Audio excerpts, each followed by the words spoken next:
दिन संबंधी व्रत। अग्निदेव कहते हैं, वशिष्ठ, अब मैं दिवस संबंधी व्रतों का वर्णन करता हूं।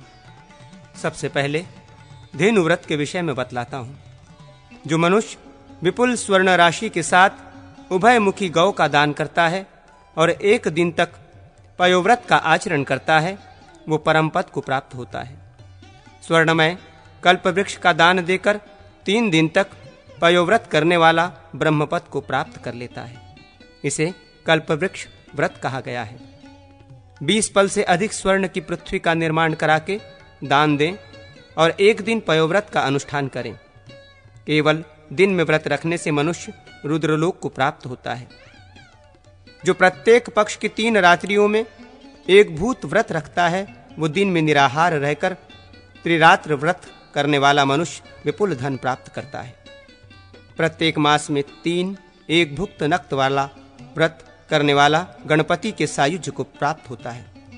जो भगवान जनार्दन के उपदेश से त्रिरात्र व्रत का अनुष्ठान करता है, वो अपने 100 कुलों के साथ भगवान श्री हरि के वैकुंठ धाम को जाता है। व्रतानुरागी मनुष्य मार्गशीर्ष के शुक्ल पक्ष की नवमी से विधि पूर्वक त्रिरात्र व्रत प्रारंभ करे। नमो भगवते वासुदेवाय मंत्र का 1000 अथवा 100 बार जप करे। अष्टमी को एक भुक्त दिन में 1 बार भोजन करना।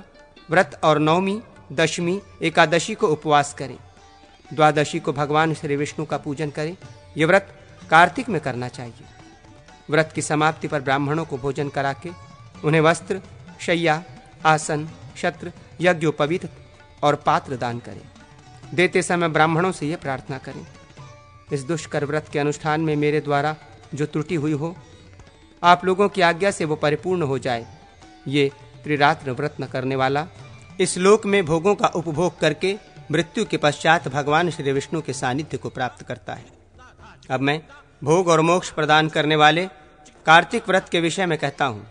दशमी को पंचगव्य का प्राशन करके एकादशी को उपवास करें। इस व्रत के पालन में कार्तिक के शुक्ल पक्ष की द्वादशी को श्री विष्णु का पूजन करने वाला मनुष्य विमानचारी देवता होता है।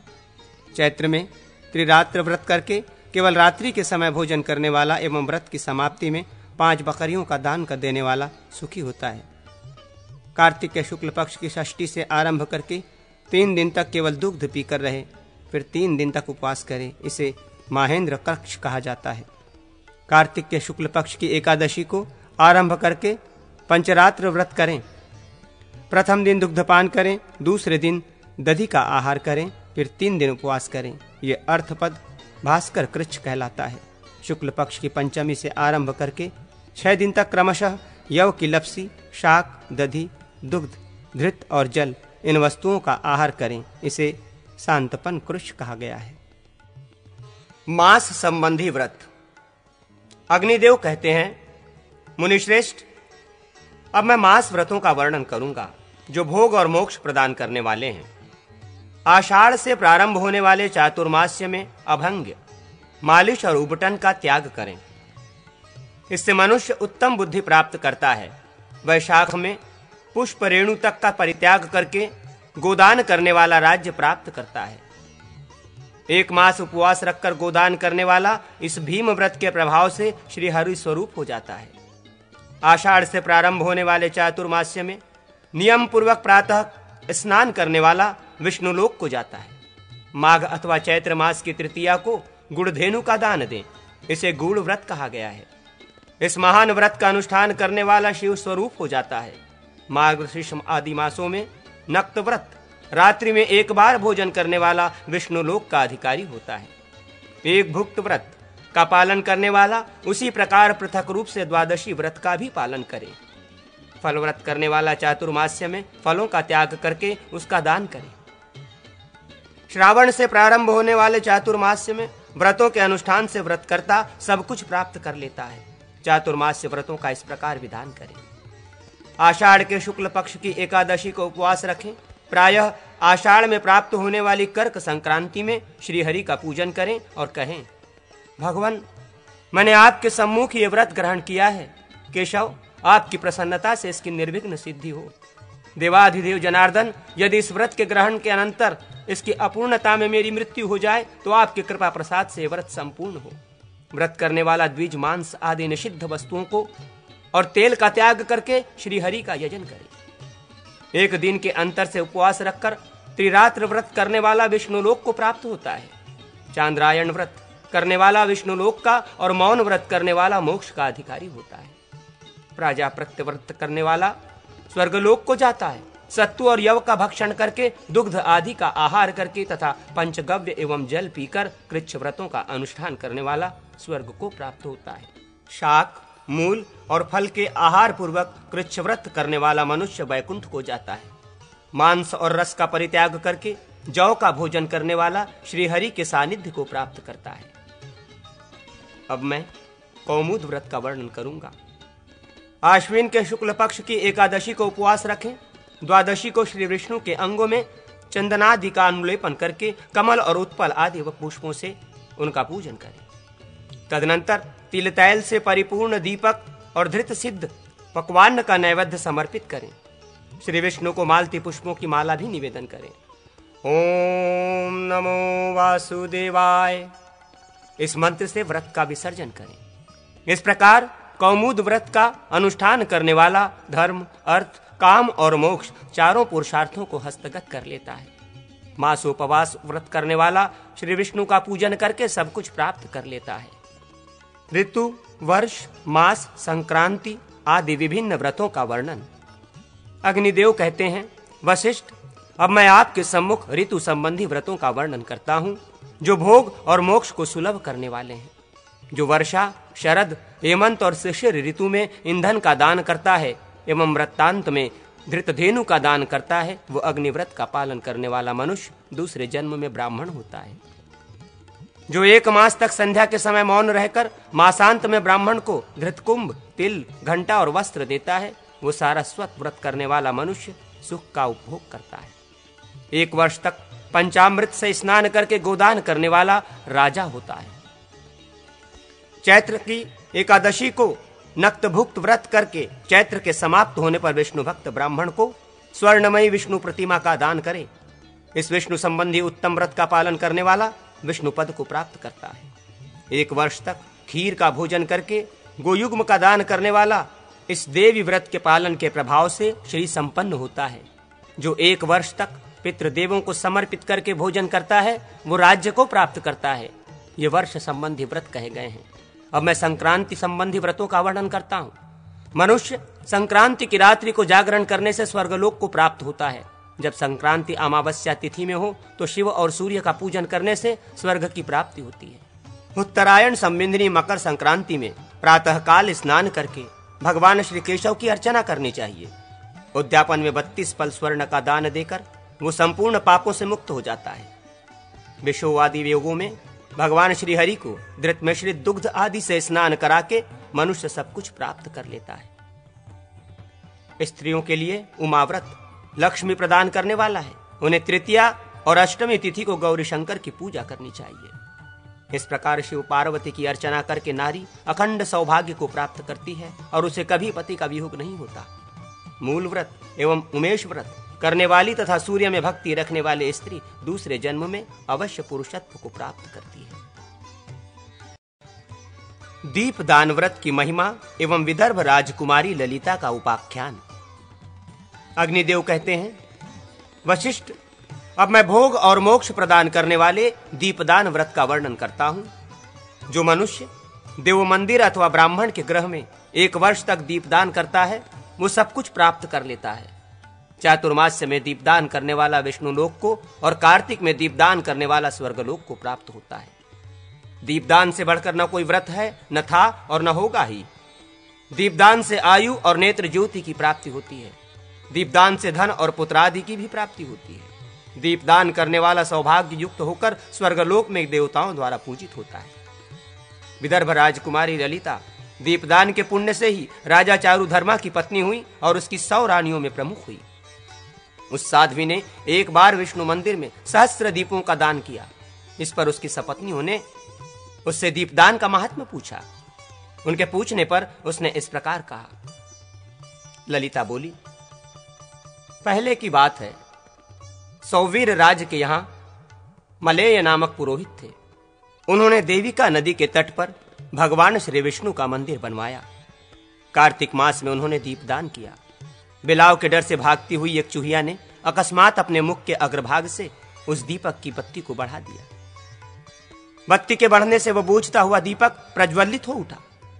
मृत्यु के पश्चात वही चूहिया राजकुमारी हुई और राजा चारुधर्मा की 100 रानियों में पटरानी हुई। इस प्रकार मेरे द्वारा बिना सोचे समझे जो विष्णु मंदिर के दीपक की वर्तिका बढ़ा दी गई, उसी पुण्य का मैं फल भोग रही हूं। इसी से मुझे अपने पूर्व जन्म का स्मरण भी है, इसलिए मैं सदा दीपदान किया करती हूं। एकादशी को दीपदान करने वाला स्वर्गलोक में विमान पर आरूढ़ होकर प्रमुदित होता है। मंदिर का दीपक हरण करने वाला गूंगा अथवा मूर्ख हो जाता है। वो निश्चय ही अंधता मिश्र नामक नरक में गिरता है, जिसे पार करना दुष्कर है। वहां रुदन करते हुए मनुष्यों से यमदूत कहता है, अरे अब यहां विलाप क्यों करते हो? यहां विलाप करने से क्या लाभ है? पहले तुम लोगों ने प्रमादवश सहस्त्रों जन्मों के बाद प्राप्त होने वाले मनुष्य जन्म की उपेक्षा की थी। वहां तो अत्यंत मोहयुक्त चित्त से तुमने भोगों के पीछे दौड़ लगाई। पहले तो वेश्यों का आस्वादन करके खूब हंसे थे, अब यहां क्यों रो रहे हो? तुमने पहले ही ये क्यों नहीं सोचा कि किए हुए कुकर्मों का फल भोगना पड़ता है? पहले जो परनारी का कुछ मर्दन तुम्हें प्रीतिकर प्रतीत होता था, वही अब तुम्हारे दुख का कारण हुआ है। मुहूर्त भर का विषयों का आस्वादन अनेक करोड़ वर्षों तक दुख देने वाला होता है। तुमने परस्त्री का अपहरण करके जो कुकर्म किया वो मैंने बतलाया। अब हा मात कहकर विलाप क्यों करते हो? भगवान श्री हरि के नाम का जिह्वा से उच्चारण करने में कौन सा बड़ा भार है? बत्ती और तेल अल्प मूल्य की वस्तुएं हैं और अग्नि तो वैसे भी सदा सुलभ है। इस पर भी तुमने दीपदान न करके विष्णु मंदिर के दीपक का हरण किया, वही तुम्हारे लिए दुखदाई हो रहा है। विलाप करने से क्या लाभ? अब तो जो यातना मिल रही है उसे सहन करो। अग्निदेव कहते हैं, ललिता की सौतें उसके द्वारा कहे हुए इस उपाख्यान को सुनकर दीपदान के प्रभाव से स्वर्ग को प्राप्त हो गई। इसलिए दीपदान सभी व्रतों से विशेष फलदायक है। नौ युहार्चन। अग्निदेव कहते हैं, वशिष्ठ अब मैं 9 युहार्चन की विधि बताऊंगा, जिसका उपदेश भगवान श्रीहरि ने नारद जी के प्रति किया था। पद्ममय मंडल के बीच में अम बीज से युक्त वासुदेव की पूजा करें, यथा अम वासुदेवाय नमः। आम बीज से युक्त संकर्षण का अग्निकोण में, अम बीज से युक्त प्रद्युम्न का दक्षिण में, अहम बीज वाले अनिरुद्ध का नैऋत्य कोण में, प्रणव युक्त नारायण का पश्चिम में, तत्सत ब्रह्म का वायव्य कोण में, ह्रीं बीज से युक्त विष्णु का और श्रम बीज से युक्त नरसिंह का उत्तर दिशा में, पृथ्वी और वराह का ईशान कोण में तथा पश्चिम द्वार में पूजन करें। कंग टंग शंग संग इन बीजों से युक्त पूर्वाभिमुख गरुड़ का दक्षिण दिशा में पूजन करें। खंग छंग वंग हुं फट तथा खंग ठंग फंग शंग इन बीजों से युक्त गदा की चंद्रमंडल में पूजा करें। बंग णंग मंग शंग तथा शंग धंग दंग भंग हंग इन बीजों से युक्त श्री देवी का पूर्ण भाग में पूजन करें। दक्षिण तथा उत्तर दिशा में गंग डंग बंग शंग इन बीजों से युक्त पुष्टि देवी की अर्चना करें। पीठ के पश्चिम भाग में धंग वंग इन बीजों से युक्त वनमाला का पूजन करें। संग हंग लंग इन बीजों से युक्त श्री वत्स की पश्चिम दिशा में पूजा करें और शंग तंग यंग इन बीजों से युक्त कौस्तुभ का जल में पूजन करें। फिर दशमांग क्रम से विष्णु का और उनके अधोभाग में भगवान अनंत का उनके नाम के साथ नमः पद जोड़कर पूजन करें। 10 अंगादि का तथा महेंद्र आदि 10 दिक्पालों का पूर्वादि दिशाओं में पूजन करें। पूर्वादि दिशाओं में 4 कलशों का भी पूजन करें। तोरण, वितान, चंदोवा तथा अग्नि, वायु और चंद्रमा के बीजों से युक्त मंडलों का क्रमशः ध्यान करके अपने शरीर को वंदना पूर्वक अमृत से प्लावित करें। आकाश में स्थित आत्मा के सूक्ष्म रूप का ध्यान करके ये भावना करें कि वो चंद्रमंडल से झरे हुए श्वेत अमृत की धार में निमग्न है। प्लवन से जिसका संस्कार किया गया है वो अमृत ही आत्मा का बीज है। उस अमृत से उत्पन्न होने वाले पुरुष को आत्मा अपना स्वरूप माने। ये भावना करे कि मैं स्वयं ही विष्णु रूप से प्रकट हुआ हूँ। इसके बाद 12 बीजों का न्यास करें। क्रमशः वक्षस्थल, मस्तक, शिखा, पृष्ठभाग, नेत्र तथा दोनों हाथों में हृदय, सिर, शिखा, कवच, नेत्रत्रय और अस्त्र इन अंगों का न्यास करें। दोनों हाथों में अस्त्र का न्यास करने के पश्चात साधक के शरीर में दिव्यता आ जाती है। जैसे अपने शरीर में न्यास करे वैसे ही देवता के विग्रह में भी करे तथा शिष्य के शरीर में भी उसी तरह न्यास करे। हृदय में जो श्री हरि का पूजन किया जाता है उसे निर्माल्य रहित पूजा कहा गया है। मंडल आदि में निर्माल्य सहित पूजा की जाती है। दीक्षा काल में शिष्यों के नेत्र बंधे रहते हैं। उस अवस्था में इष्ट देव के विग्रह पर वे जिस फूल को फेंके तद अनुसार ही उसका नामकरण करना चाहिए। शिष्यों को वाम भाग में बैठाकर अग्नि में तिल, चावल और घी की आहुति दें। 108 आहुतियां देने के पश्चात काय शुद्धि के लिए 1,000 आहुतियों का हवन करें। नवव्यूह की मूर्तियों तथा अंगों के लिए 100 से अधिक आहुतियां देनी चाहिए। तदनंतर पूर्णाहुति देकर गुरु उन शिष्यों को दीक्षा दे तथा शिष्यों को चाहिए कि वे धन से गुरु की पूजा करें। देव पूजा के योग्य और अयोग्य पुष्प। अग्निदेव कहते हैं, वशिष्ठ, भगवान श्री हरि पुष्प, गंध, धूप, दीप और नैवेद्य के समर्पण से ही प्रसन्न हो जाते हैं। मैं तुम्हारे सम्मुख देवताओं के योग्य एवं अयोग्य पुष्पों का वर्णन करता हूं। पूजन में मालती पुष्प उत्तम है। तमाल पुष्प भोग और मोक्ष प्रदान करने वाला है। मल्लिका, मोतिया समस्त पापों का नाश करती है तथा युथिका, जूही विष्णुलोक प्रदान करने वाली है। अतिमुक्तक, मोगरा और लोग्र पुष्प विष्णुलोक की प्राप्ति कराने वाले हैं। करवीर कुसुमों से पूजन करने वाला वैकुंठ को प्राप्त होता है तथा जपा पुष्पों से मनुष्य पुण्य उपलब्ध करता है। पावंती, कुब्जक और तगर पुष्पों से पूजन करने वाला विष्णुलोक का अधिकारी होता है। कर्णिकार, कनेर द्वारा पूजन करने से वैकुंठ की प्राप्ति होती है एवं कुरुट, पीली कटसरैया के पुष्पों से किया हुआ पूजन पापों का नाश करने वाला होता है। कमल, कुंद एवं केतकी के पुष्पों से परम गति की प्राप्ति होती है। बाण पुष्प, बरबर पुष्प और कृष्ण तुलसी के पत्तों से पूजन करने वाला श्रीहरि के लोक में जाता है। अशोक, तिलक तथा आटरूष, अड़ुंस से के फूलों का पूजन में उपयोग करने से मनुष्य मोक्ष का भागी होता है। विल्व पत्रों एवं शमी पत्रों से परम गति सुलभ होती है। तमाल दल तथा भृंगराज कुसुमों से पूजन करने वाला विष्णुलोक में निवास करता है। कृष्ण तुलसी, शुक्ल तुलसी, कलहार, उत्पल, पद्म एवं कोकनद ये पुष्प पुण्यप्रद माने गए हैं। भगवान श्रीहरि 100 कमलों की माला समर्पण करने से परम प्रसन्न होते हैं। नीप, अर्जुन, कदम्ब, सुगंधित बकुल, मौलसीरी, किशुक, पलाश, मुनि, अगस्त पुष्प, गोकर्ण, नागकर्ण, रक्त एरंड, संध्या पुष्पी, चमेली, विल्वातक, रजनी एवं केतकी तथा कुष्मांड, ग्राम करकटी, कुशकास, सरपत, विभीतक, मरुआ तथा अन्य सुगंधित पत्रों द्वारा भक्तिपूर्वक पूजन करने से भगवान श्री हरि प्रसन्न हो जाते हैं। इनसे पूजन करने वाले के पाप नाश होकर उसको भोग मोक्ष की प्राप्ति होती है। लक्ष्य स्वर्ण भार से पुष्प उत्तम है। पुष्पमाला उससे भी करोड़ गुनी श्रेष्ठ है। अपने तथा दूसरों के उद्यान के पुष्पों की अपेक्षा वन्य पुष्पों का तिगुना फल माना गया है। झड़कर गिरे, अधिकांग एवं मसले हुए पुष्पों से श्री हरि का पूजन न करें। इसी प्रकार कचनार, धत्तुर, गिरिकर्णिका, सफेद किणी, कूटज, शालमली, सेमर एवं शिरिस, सीरस वृक्ष के पुष्पों से भी श्री विष्णु की अर्चना न करें। इससे पूजा करने वाला नरक आदि में पतन होता है। विष्णु भगवान का सुगंधित रक्त कमल तथा नील कमल कुसुमों से पूजन होता है। भगवान शिव का आक, मदार, धत्तुर पुष्पों से पूजन किया जाता है, किंतु कूटज, करकटी एवं केतकी, केवड़े के फूल शिव जी के ऊपर नहीं चढ़ाने चाहिए।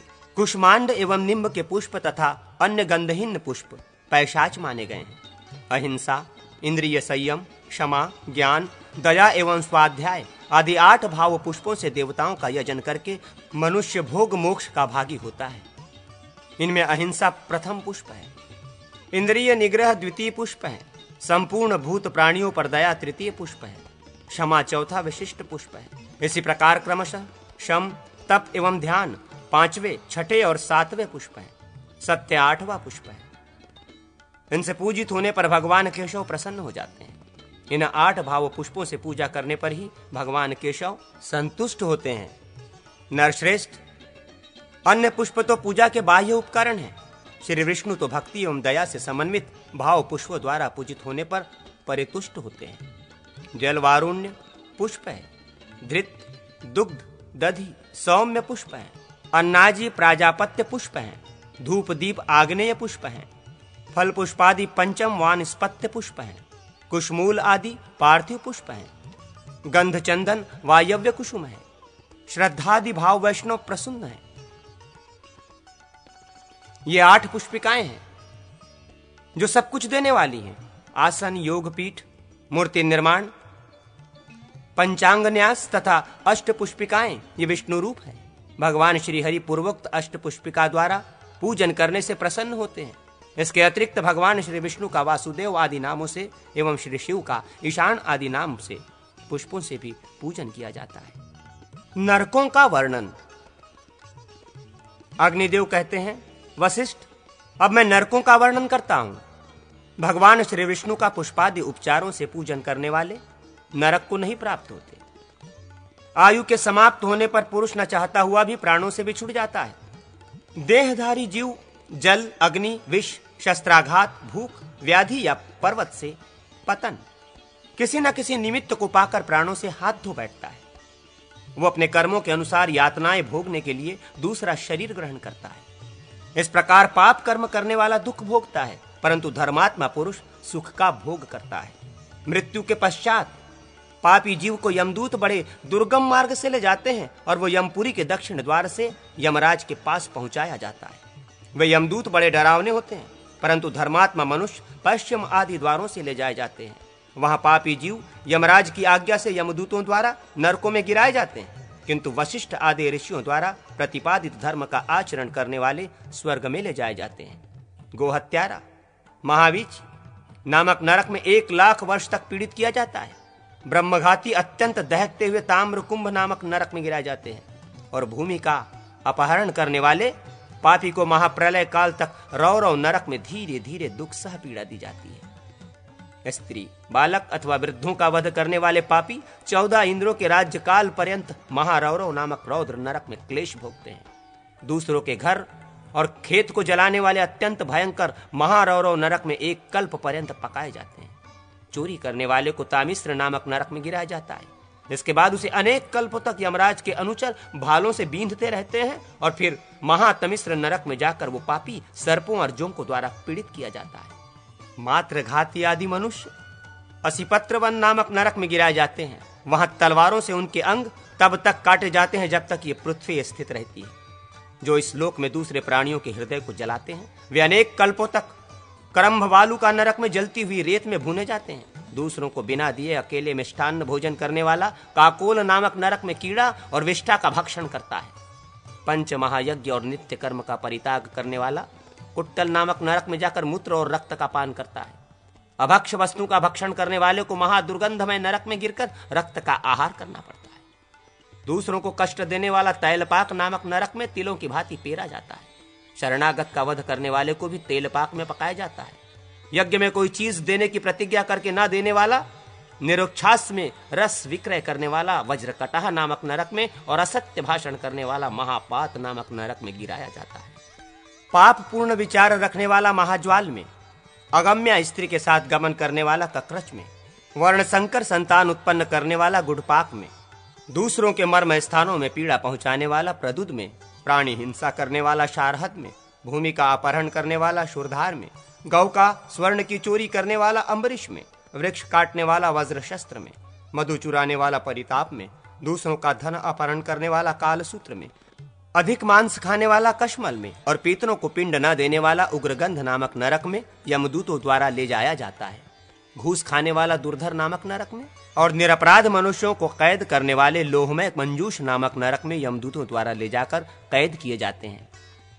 वेद निंदक मनुष्य अप्रतिष्ठ नामक नरक में गिराया जाता है। झूठी गवाही देने वाला भूतिवक्त्र में, धन का अपहरण करने वाला परिलुंठ में, बालक, स्त्री और वृद्ध की हत्या करने वाला तथा ब्राह्मण को पीड़ा देने वाला कराल में, मद्यपान करने वाला ब्राह्मण विलेप में और मित्रों में परस्पर भेदभाव कराने वाला महाप्रेत नरक को प्राप्त होता है। पराई स्त्री का उपभोग करने वाले पुरुष और अनेक पुरुषों से संभोग करने वाली नारी को शालमल नामक नरक में जलती हुई लोहमयी शिला के रूप में अपनी उस प्रिया अथवा प्रिय का आलिंगन करना पड़ता है। और निरपराध मनुष्यों को कैद करने वाले लोहमय मंजूष नामक नरक में यमदूतों द्वारा ले जाकर कैद किए जाते हैं। वेद निंदक मनुष्य अप्रतिष्ठ नामक नरक में गिराया जाता है। झूठी गवाही देने वाला भूतिवक्त्र में, धन का अपहरण करने वाला परिलुंठ में बालक, स्त्री और वृद्ध की हत्या करने वाला तथा ब्राह्मण को पीड़ा देने वाला कराल में, मद्यपान करने वाला ब्राह्मण विलेप में और मित्रों में परस्पर भेदभाव कराने वाला महाप्रेत नरक को प्राप्त होता है। पराई स्त्री का उपभोग करने वाले पुरुष और अनेक पुरुषों से संभोग करने वाली नारी को शालमल नामक नरक में जलती हुई लोहमयी शिला के रूप में अपनी उस प्रिया अथवा प्रिय का आलिंगन करना पड़ता है। नरकों में चुगली करने वालों की जीभ खींच कर निकाल ली जाती है। पराई स्त्रियों को कुदृष्टि से देखने वालों की आंखें फोड़ी जाती हैं। माता और पुत्री के साथ व्यभिचार करने वाले धधकते हुए अंगारों पर फेंक दिए जाते हैं। चोरों को छुरों से काटा जाता है और मांस भक्षण करने वाले नर पिशाचों को उन्हीं का मांस काटकर खिलाया जाता है। मासोपवास एकादशी व्रत अथवा उपवास व्रत। अग्निदेव कहते हैं, मुनिश्रेष्ठ वशिष्ठ, अब मैं तुम्हारे सम्मुख सबसे उत्तम मासोपवास व्रत का वर्णन करता हूं। वैष्णव यज्ञ का अनुष्ठान करके आचार्य की आज्ञा लेकर कृच्छ आदि व्रतों से अपने शक्ति का अनुमान करके मासोपवास व्रत करना चाहिए। वानप्रस्थ, सन्यासी एवं विधवा स्त्री, इनके लिए मासोपवास व्रत का विधान है। आश्विन शुक्ल पक्ष की एकादशी को उपवास रखकर 3 दिनों के लिए निम्नलिखित संकल्प करके मासोपवास व्रत ग्रहण करें। श्री विष्णु, मैं आज से लेकर 30 दिन तक आपके उत्थान काल पर्यंत निराहार रहकर आपका पूजन करूंगा। सर्वव्यापी श्री हरे, आश्विन शुक्ल एकादशी से आपके उत्थान काल कार्तिक शुक्ल एकादशी के मध्य में यदि मेरी मृत्यु हो जाए तो आपकी कृपा से मेरा व्रत भंग न हो। व्रत करने वाला दिन में 3 बार स्नान करके सुगंधित द्रव्य और पुष्पों द्वारा प्रातः, मध्याह्न एवं सायंकाल श्री विष्णु का पूजन करे और विष्णु संबंधी गान, जप और ध्यान करे। व्रती पुरुष वकवाद का परित्याग करे और धन की इच्छा भी न करे। वो किसी भी व्रतहीन मनुष्य का स्पर्श न करे और शास्त्र निषिद्ध कर्मों में लगे हुए लोगों का चालक, प्रेरक न बने। उसे 30 दिनों तक देव मंदिर में ही निवास करना चाहिए। व्रत करने वाला मनुष्य कार्तिक के शुक्ल पक्ष की द्वादशी को भगवान श्री विष्णु की पूजा करके ब्राह्मणों को भोजन करावे। तदनंतर उन्हें दक्षिणा देकर और स्वयं पारण करके व्रत का विसर्जन करें। इस प्रकार 13 पूर्ण मासोपवास व्रतों का अनुष्ठान करने वाला भोग और मोक्ष दोनों को प्राप्त कर लेता है। उपर्युक्त विधि से 13 मासोपवास व्रतों का अनुष्ठान करने के बाद व्रत करने वाला व्रत का उद्यापन करे। वो वैष्णव यज्ञ करावे, अर्थात 13 ब्राह्मणों का पूजन करे। तदनंतर उनसे आज्ञा लेकर किसी ब्राह्मण को 13 ऊर्ध्व वस्त्र, अधो वस्त्र, पात्र, आसन, छत्र, पवित्री, पादुका, योगपट्ट और यज्ञोपवीतों का दान करे। तत्पश्चात शैया पर अपनी और श्री विष्णु की स्वर्णमयी प्रतिमा का पूजन करके उसे किसी दूसरे ब्राह्मण को दान करे एवं उस ब्राह्मण का वस्त्र आदि से सत्कार करे। तदनंतर व्रत करने वाला ये कहे, मैं संपूर्ण पापों से मुक्त होकर ब्राह्मणों और श्री विष्णु भगवान के कृपा प्रसाद से विष्णु लोक को जाऊंगा। अब मैं विष्णु स्वरूप होता हूं। इसके उत्तर में ब्राह्मणों को कहना चाहिए, देवात्मन, तुम विष्णु के उस रोग शोक रहित परम पद को जाओ और वहां विष्णु का स्वरूप धारण करके विमान में प्रकाशित होते हुए स्थित हो। फिर व्रत करने वाला द्विजों को प्रणाम करके वो शैया आचार्य को दान करे। इस विधि से व्रत करने वाला अपने 100 कुलों का उद्धार करके उन्हें विष्णु लोक में ले जाता है। जिस देश में मासोपवास व्रत करने वाला रहता है वो देश पाप रहित हो जाता है। फिर उस संपूर्ण कुल की बात ही क्या है जिसमें मासोपवास व्रत का अनुष्ठान करने वाला उत्पन्न हुआ है। व्रत युक्त मनुष्य को मूर्छित देखकर उसे धृत मिश्रित दुग्ध को पान कराएं। निम्नलिखित वस्तुएं व्रत को नष्ट नहीं करती। ब्राह्मण की अनुमति से ग्रहण किया हुआ हविष्य, दुग्ध, आचार्य की आज्ञा से ली हुई औषधि, जल, मूल और फल। इस व्रत में भगवान श्री विष्णु ही महान औषधि रूप हैं। इसी विश्वास से व्रत करने वाला इस व्रत से उद्धार पाता है। भीष्म पंचक व्रत। अग्निदेव कहते हैं, अब मैं सब कुछ देने वाले व्रतराज भीष्म पंचक के विषय में कहता हूं। कार्तिक के शुक्ल पक्ष की एकादशी को ये व्रत ग्रहण करें। 5 दिनों तक तीनों समय स्नान करके 5 तिल और यवों के द्वारा देवता तथा पितरों का तर्पण करें। फिर मौन रहकर भगवान श्री हरि का पूजन करें।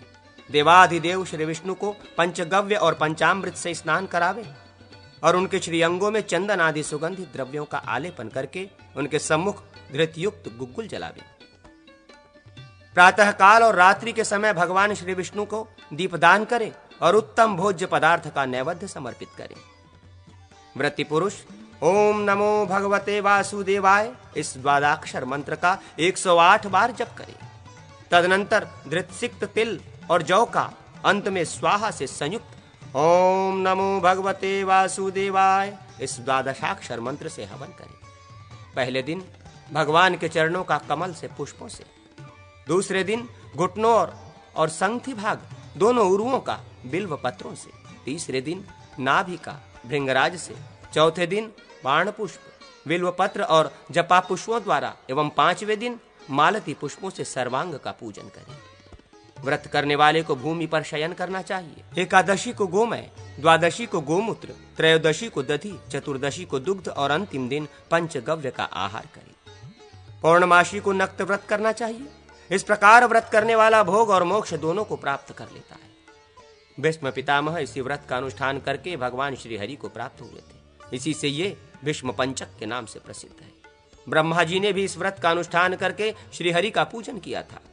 इसलिए ये व्रत 5 उपवास आदि से युक्त है। अगस्त के उपदेश से अर्धदान एवं उनके पूजन का कथन। अग्निदेव कहते हैं, वशिष्ठ, महर्षि अगस्त साक्षात भगवान विष्णु के स्वरूप हैं। उनका पूजन करके मनुष्य श्री हरि को प्राप्त कर लेता है।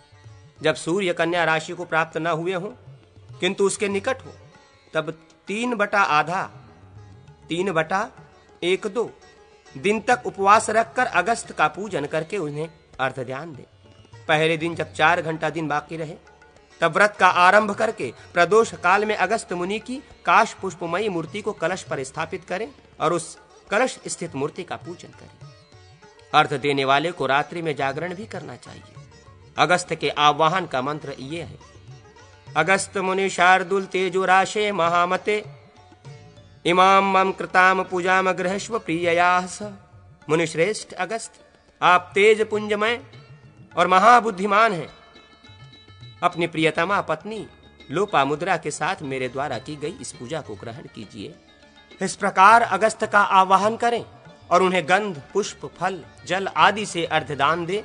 तदनंतर मुनिश्रेष्ठ अगस्त की ओर मुख करके चंदनादि उपचारों द्वारा उनका पूजन करें। दूसरे दिन प्रातः काल कलश स्थित अगस्त की मूर्ति को किसी जलाशय के समीप ले जाकर निम्नलिखित मंत्र से उन्हें अर्ध समर्पित करें। काश पुष्प के समान उज्ज्वल, अग्नि और वायु से प्रादुर्भूत, मित्रावरुण के पुत्र, कुंभ से प्रकट होने वाले अगस्त, आपको नमस्कार है, जिन्होंने राक्षस राज आतापी और वातापी का भक्षण कर लिया था तथा समुद्र को सुखा डाला था। वे अगस्त मेरे सम्मुख प्रकट हों। मैं मन, कर्म और वचन से अगस्त की प्रार्थना करता हूँ। मैं उत्तम लोकों की आकांक्षा से अगस्त का पूजन करता हूँ। जम्बूद्वीप के बाहर उत्पन्न देवताओं के परम प्रिय समस्त वृक्षों के राजा चंदन को ग्रहण कीजिए। महर्षि अगस्त, ये पुष्पमाला धर्म, अर्थ, काम और मोक्ष चारों पुरुषार्थों को देने वाली एवं पापों का नाश करने वाली है। सौभाग्य, आरोग्य और लक्ष्मी की प्राप्ति कराने वाली इस पुष्पमाला को आप ग्रहण कीजिए। भगवान, अब ये धूप ग्रहण कीजिए और आप में मेरी भक्ति को अविचल कीजिए। मुझे इस लोक में मनोवांछित वस्तुएं और परम लोक में शुभ गति प्रदान कीजिए। देवताओं तथा असुरों से भी समादृत मुनिश्रेष्ठ अगस्त, आप संपूर्ण अभिष्ट फल प्रदान करने वाले हैं। मैं आपको वस्त्र, धान्य, फल और सुवर्ण से युक्त ये अर्ध प्रदान करता हूं। महामुने, मैंने मन में जो अभिलाषा कर रखी थी तद अनुसार मैं अगस्त जी को जगाऊंगा। आपको फलार्ध अर्पित करता हूं, इसे ग्रहण कीजिए। महर्षि अगस्त, इस प्रकार प्रजा संतति तथा बल एवं पुष्टि के लिए सचेष्ट हो कुदाल या खनित्र से धरती को खोदते रहें। उस उग्र तेजस्वी ऋषि ने दोनों कर्णों, संपूर्ण इंद्रियों की शक्ति का पोषण किया। देवताओं के प्रति उनकी सारी आशीष प्रार्थना सत्य हुई। महान व्रत का पालन करने वाली राजपुत्री अगस्त पत्नी देवेश्वरी लोपामुद्रे, आपको नमस्कार है। यशस्विनी, इस अर्ध को ग्रहण कीजिए। अगस्त के लिए पंचरत्न, सुवर्ण और रजत से युक्त एवं सप्त धान्य से पूर्ण पात्र तथा दधि चंदन से समन्वित अर्ध प्रदान करें। स्त्रियों और शूद्रों को काश, पुष्प, प्रतिकाश आदि पौराणिक मंत्र से अर्ध देना चाहिए। विसर्जन मंत्र। अगस्त मुनि शार्दुल तेजो राशे च सर्वदा इमामम कृताम पूजाम गृहीत्वा व्रज शांतये। मुनि श्रेष्ठ अगस्त, आप तेज पुंज से प्रकाशित और सब कुछ देने वाले हैं। मेरे द्वारा की गई इस पूजा को ग्रहण कर शांति पूर्वक पधारिए। इस प्रकार अगस्त का विसर्जन करके उनके उपदेश से किसी एक धान्य, फल और रस का त्याग करें। तदनंतर ब्राह्मणों को धृत मिश्रित खीर और लड्डू आदि पदार्थों का भोजन करावें और उन्हें गौ, वस्त्र, सुवर्ण एवं दक्षिणा दें। इसके बाद उस कुंभ का मुख धृत मिश्रित खीर युक्त पात्र से ढककर उसमें सुवर्ण रखकर वो कलश ब्राह्मण को दान दें। इस प्रकार 7 वर्षों तक अगस्त को अर्घ देकर सभी लोग सब कुछ प्राप्त कर सकते हैं। इससे स्त्री सौभाग्य और पुत्रों को, कन्यापति को और राजा पृथ्वी को प्राप्त करता है। कौमुद व्रत। अग्निदेव कहते हैं, वशिष्ठ, अब मैं कौमुद व्रत के विषय में कहता हूं। इसे आश्विन शुक्ल पक्ष में आरंभ करना चाहिए। व्रत करने वाला एकादशी को उपवास करके 1 मास पर्यंत भगवान श्री हरि का पूजन करे। व्रती निम्नलिखित मंत्र से संकल्प करें। आश्विने शुक्ल पक्षे हम कारो हरि जपन, मासमेकम भुक्ति भुक्तये करिष्ये कौमुदम व्रतम। मैं आश्विन के शुक्ल पक्ष में एक समय भोजन करके भगवान श्री हरि के मंत्र का जप करता हुआ भोग और मोक्ष की प्राप्ति के लिए 1 मास पर्यंत कौमुद व्रत का अनुष्ठान करूंगा। तदनंतर व्रत के समाप्त होने पर एकादशी को उपवास करें और द्वादशी को भगवान श्री विष्णु का पूजन करें। उनके विग्रह में चंदन, अगर और केसर का अनुलेपन करके कमल, उत्पल, कलहार एवं मालती पुष्पों से विष्णु की पूजा करें। व्रत करने वाला वाणी को संयम में रखकर तैल पूर्ण दीपक प्रज्वलित करे और दोनों समय खीर, मालपुए तथा लड्डुओं का नैवेद्य समर्पित करे। व्रती पुरुष ओम नमो भगवते वासुदेवाय इस द्वादाक्षर मंत्र का निरंतर जप करे। अंत में ब्राह्मण भोजन करा के क्षमा प्रार्थना पूर्वक व्रत का विसर्जन करे।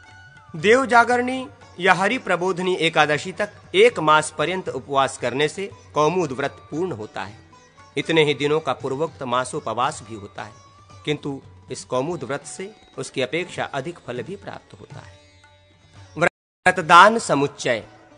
अग्निदेव कहते हैं, वशिष्ठ, अब मैं सामान्य व्रतों और दानों के विषय में संक्षेप पूर्वक कहता हूं। प्रतिपदा आदि तिथियों, सूर्य आदि वारों, कृतिका आदि नक्षत्रों, विषकुंभ आदि योगों, मेष आदि राशियों और ग्रहण आदि के समय उस काल में जो व्रत, दान एवं तत्संबंधी द्रव्य एवं नियमादि आवश्यक है, उसका भी वर्णन करूंगा। व्रतदानोपयोगी द्रव्य और काल सबके अधिष्ठात्र देवता भगवान श्री विष्णु है। सूर्य, शिव, ब्रह्मा, लक्ष्मी आदि सभी देवी देवियां श्री हरि की ही विभूति हैं। इसलिए उनके उपदेश से किया गया व्रत, दान और पूजन आदि सब कुछ देने वाला होता है। श्री विष्णु पूजन मंत्र। जगत्पत्ते समागच्छ आसनम पाद्य मध्य करम, मधुपर्क चायम चाम स्नानम वस्त्रम गंधकम, पुष्पम धूपम च दीपम च नैवेद्यादि नमोस्तुते। जगतपते, आपको नमस्कार है। आइए और आसन, पाद्य, अर्ध, मधुपर्क, आचमन, स्नान, वस्त्र, गंध, पुष्प, धूप, दीप एवं नैवेद्य ग्रहण कीजिए। पूजा, व्रत और दान में उपर्युक्त मंत्र से श्री विष्णु की अर्चना करनी चाहिए। अब दान का सामान्य संकल्प भी सुनो। आज मैं अमुक गोत्र वाले अमुक शर्मा आप ब्राह्मण देवता को समस्त पापों की शांति, आयु और आरोग्य की वृद्धि, सौभाग्य के उदय, गोत्र और संतति के विस्तार, विजय एवं धन की प्राप्ति, धर्म, अर्थ और काम के संपादन तथा पापनाश पूर्वक संसार से मोक्ष पाने के लिए विष्णु देवता संबंधी इस द्रव्य का दान करता हूं। मैं इस दान की प्रतिष्ठा, स्थिरता के लिए आपको ये अतिरिक्त सुवर्णादि द्रव्य समर्पित करता हूं। मेरे इस दान से सर्वलोकेश्वर भगवान श्री हरि सदा प्रसन्न हो। यज्ञ, दान और व्रतों के स्वामी, मुझे विद्या तथा यश आदि प्रदान कीजिए। मुझे धर्म, अर्थ, काम और मोक्ष रूप चारों पुरुषार्थ और मनोभिलषित वस्तु से संपन्न कीजिए। जो मनुष्य प्रतिदिन इस व्रत का दान समुच्चय का पठन अथवा श्रवण करता है, वो अभिष्ट वस्तु से युक्त एवं पाप रहित होकर भोग और मोक्ष दोनों को प्राप्त करता है। इस प्रकार भगवान वासुदेव आदि से संबंधित नियम और पूजन से अनेक प्रकार के तिथि, वार, नक्षत्र, संक्रांति, योग और मनमत्सरादि संबंधी व्रतों का अनुष्ठान सिद्ध होता है। धन के प्रकार, देश काल और पात्र का विचार, पात्र भेद से दान के फल भेद, द्रव्य देवताओं तथा दान विधि का कथन। अग्निदेव कहते हैं, मुनिश्रेष्ठ, अब मैं भोग और मोक्ष प्रदान करने वाले दान धर्मों का वर्णन करता हूं। सुनो। दान के इष्ट और पूर्त 2 भेद हैं। दान धर्म का आचरण करने वाला सब कुछ प्राप्त कर लेता है। बावड़ी, कुआं, तालाब, देव मंदिर, अन्न का सदाव्रत तथा बगीचे आदि बनवाना पूर्त धर्म कहा गया है, जो मुक्ति करने वाला है। अग्निहोत्र तथा सत्य भाषण, वेदों का स्वाध्याय, अतिथि सत्कार और बलि वैश्वव देव, इन्हें इष्ट धर्म कहा गया है। ये स्वर्ग की प्राप्ति कराने वाला है। ग्रहण काल में, सूर्य की संक्रांति में और द्वादशी आदि तिथियों में जो दान दिया जाता है वो पूर्त है, वो भी स्वर्ग प्रदान करने वाला है। देश, काल और पात्र में दिया हुआ दान करोड़ गुना फल देता है। सूर्य के उत्तरायण और दक्षिणायन प्रवेश करने के समय, पुण्यमय विश्वकाल में व्यतिपात, तिथिक्षय, युगारंभ, संक्रांति, चतुर्दशी, अष्टमी, पूर्णिमा, द्वादशी, अष्टकाश्राद्ध, यज्ञ, उत्सव, विवाह, मन्वतरांभ, वैधृति योग, दुस्वप्न दर्शन, धन एवं ब्राह्मण की प्राप्ति में दान दिया जाता है। अथवा जिस दिन श्रद्धा हो उस दिन या सदैव दान दिया जा सकता है। दोनों अयन और दोनों विषुव, ये 4 संक्रांतियां, षडशितमुखा नाम से प्रसिद्ध 4 संक्रांतियां तथा विष्णुपदा नाम से विख्यात 4 संक्रांतियां, ये 12 संक्रांतियां ही दान के लिए उत्तम मानी गई हैं। कन्या, मिथुन, मीन और धनु राशियों में जो सूर्य की संक्रांतियां होती हैं वे षडशितमुखा कही जाती हैं। वे 86 गुना फल देने वाली है। उत्तरायण और दक्षिणायन संबंधी मकर एवं कर्क की संक्रांतियों के अतीत और अनागत, पूर्व या पर घटिकाएं पुण्य मानी गई हैं। कर्क संक्रांति की 30-30 घड़ी और मकर संक्रांति की 20-20 घड़ी पूर्व और पर की भी पुण्य कार्य के लिए विहित है। तुला और मेष की संक्रांति वर्तमान होने पर उसके पूर्वापर की 10-10 घड़ी का समय पुण्य काल है। षडशितिमुखा संक्रांतियों के व्यतीत होने पर 60 घड़ी का समय पुण्यकाल में ग्राह्य है। विष्णुपदा नाम से प्रसिद्ध संक्रांतियों के पूर्वोपर की 16-16 घड़ियों को पुण्यकाल माना गया है। श्रवण, अश्विनी, धनिष्ठा को एक आश्लेषा के मस्तक भाग अर्थात प्रथम चरण में जब रविवार का योग हो तब ये व्यतिपात योग कहलाता है। कार्तिक के शुक्ल पक्ष की नवमी को कृतयुग और वैशाख के शुक्ल पक्ष की तृतीया को त्रेता प्रारंभ हुआ। अब द्वापर के विषय में सुनो। माघ मास की पूर्णिमा को द्वापर युग और भाद्रपद के कृष्ण पक्ष की त्रयोदशी को कलयुग की उत्पत्ति जाननी चाहिए। मनवंतरों का आरंभ काल या मनवादि तिथियां इस प्रकार जाननी चाहिए। आश्विन के शुक्ल पक्ष की नवमी, कार्तिक की द्वादशी, माघ एवं भाद्रपद की तृतीया, फाल्गुन की अमावास्या, पौष की एकादशी, आषाढ़ की दशमी, माघ मास की सप्तमी, श्रावण के कृष्ण पक्ष की अष्टमी, आषाढ़ की पूर्णिमा, कार्तिक, फाल्गुन एवं ज्येष्ठ की पूर्णिमा। मार्गशीर्ष मास की पूर्णिमा के बाद जो 3 अष्टमी तिथियां आती हैं उन्हें 3 अष्टका कहा गया है। अष्टमी का अष्टका नाम है। इस अष्टकाओं में दिया हुआ दान अक्षय होता है। गया, गंगा और प्रयाग आदि तीर्थों में तथा मंदिरों में किसी के बिना मांगे दिया हुआ दान उत्तम जाने, किंतु कन्यादान के लिए ये नियम लागू नहीं है। दाता पूर्वाभिमुख होकर दान दे और लेने वाला उत्तराभिमुख होकर उसे ग्रहण करे। दान देने वाले की आयु बढ़ती है किंतु लेने वाले की भी आयु क्षीण नहीं होती। अपने और प्रतिगृहिता के नाम एवं गोत्र का उच्चारण करके देय वस्तु का दान किया जाता है।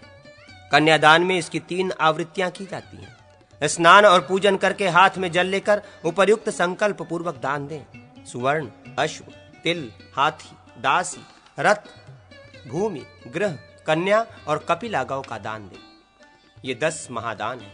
विद्या, पराक्रम, तपस्या, कन्या, यजमान और शिष्य से मिला हुआ संपूर्ण धन दान नहीं, शुल्क रूप है। शिल्पकला से प्राप्त धन भी शुल्क ही है। ब्याज, खेती, वाणिज्य और दूसरे का उपकार करके प्राप्त किया हुआ धन, पासे, जुए, चोरी आदि प्रतिरूपक स्वांग बनाने और साहसपूर्ण कर्म से उपार्जित किया हुआ धन तथा छल कपट से पाया हुआ धन, ये 3 प्रकार के धन क्रमशः सात्विक, राजस एवं तामस 3 प्रकार के फल देते हैं।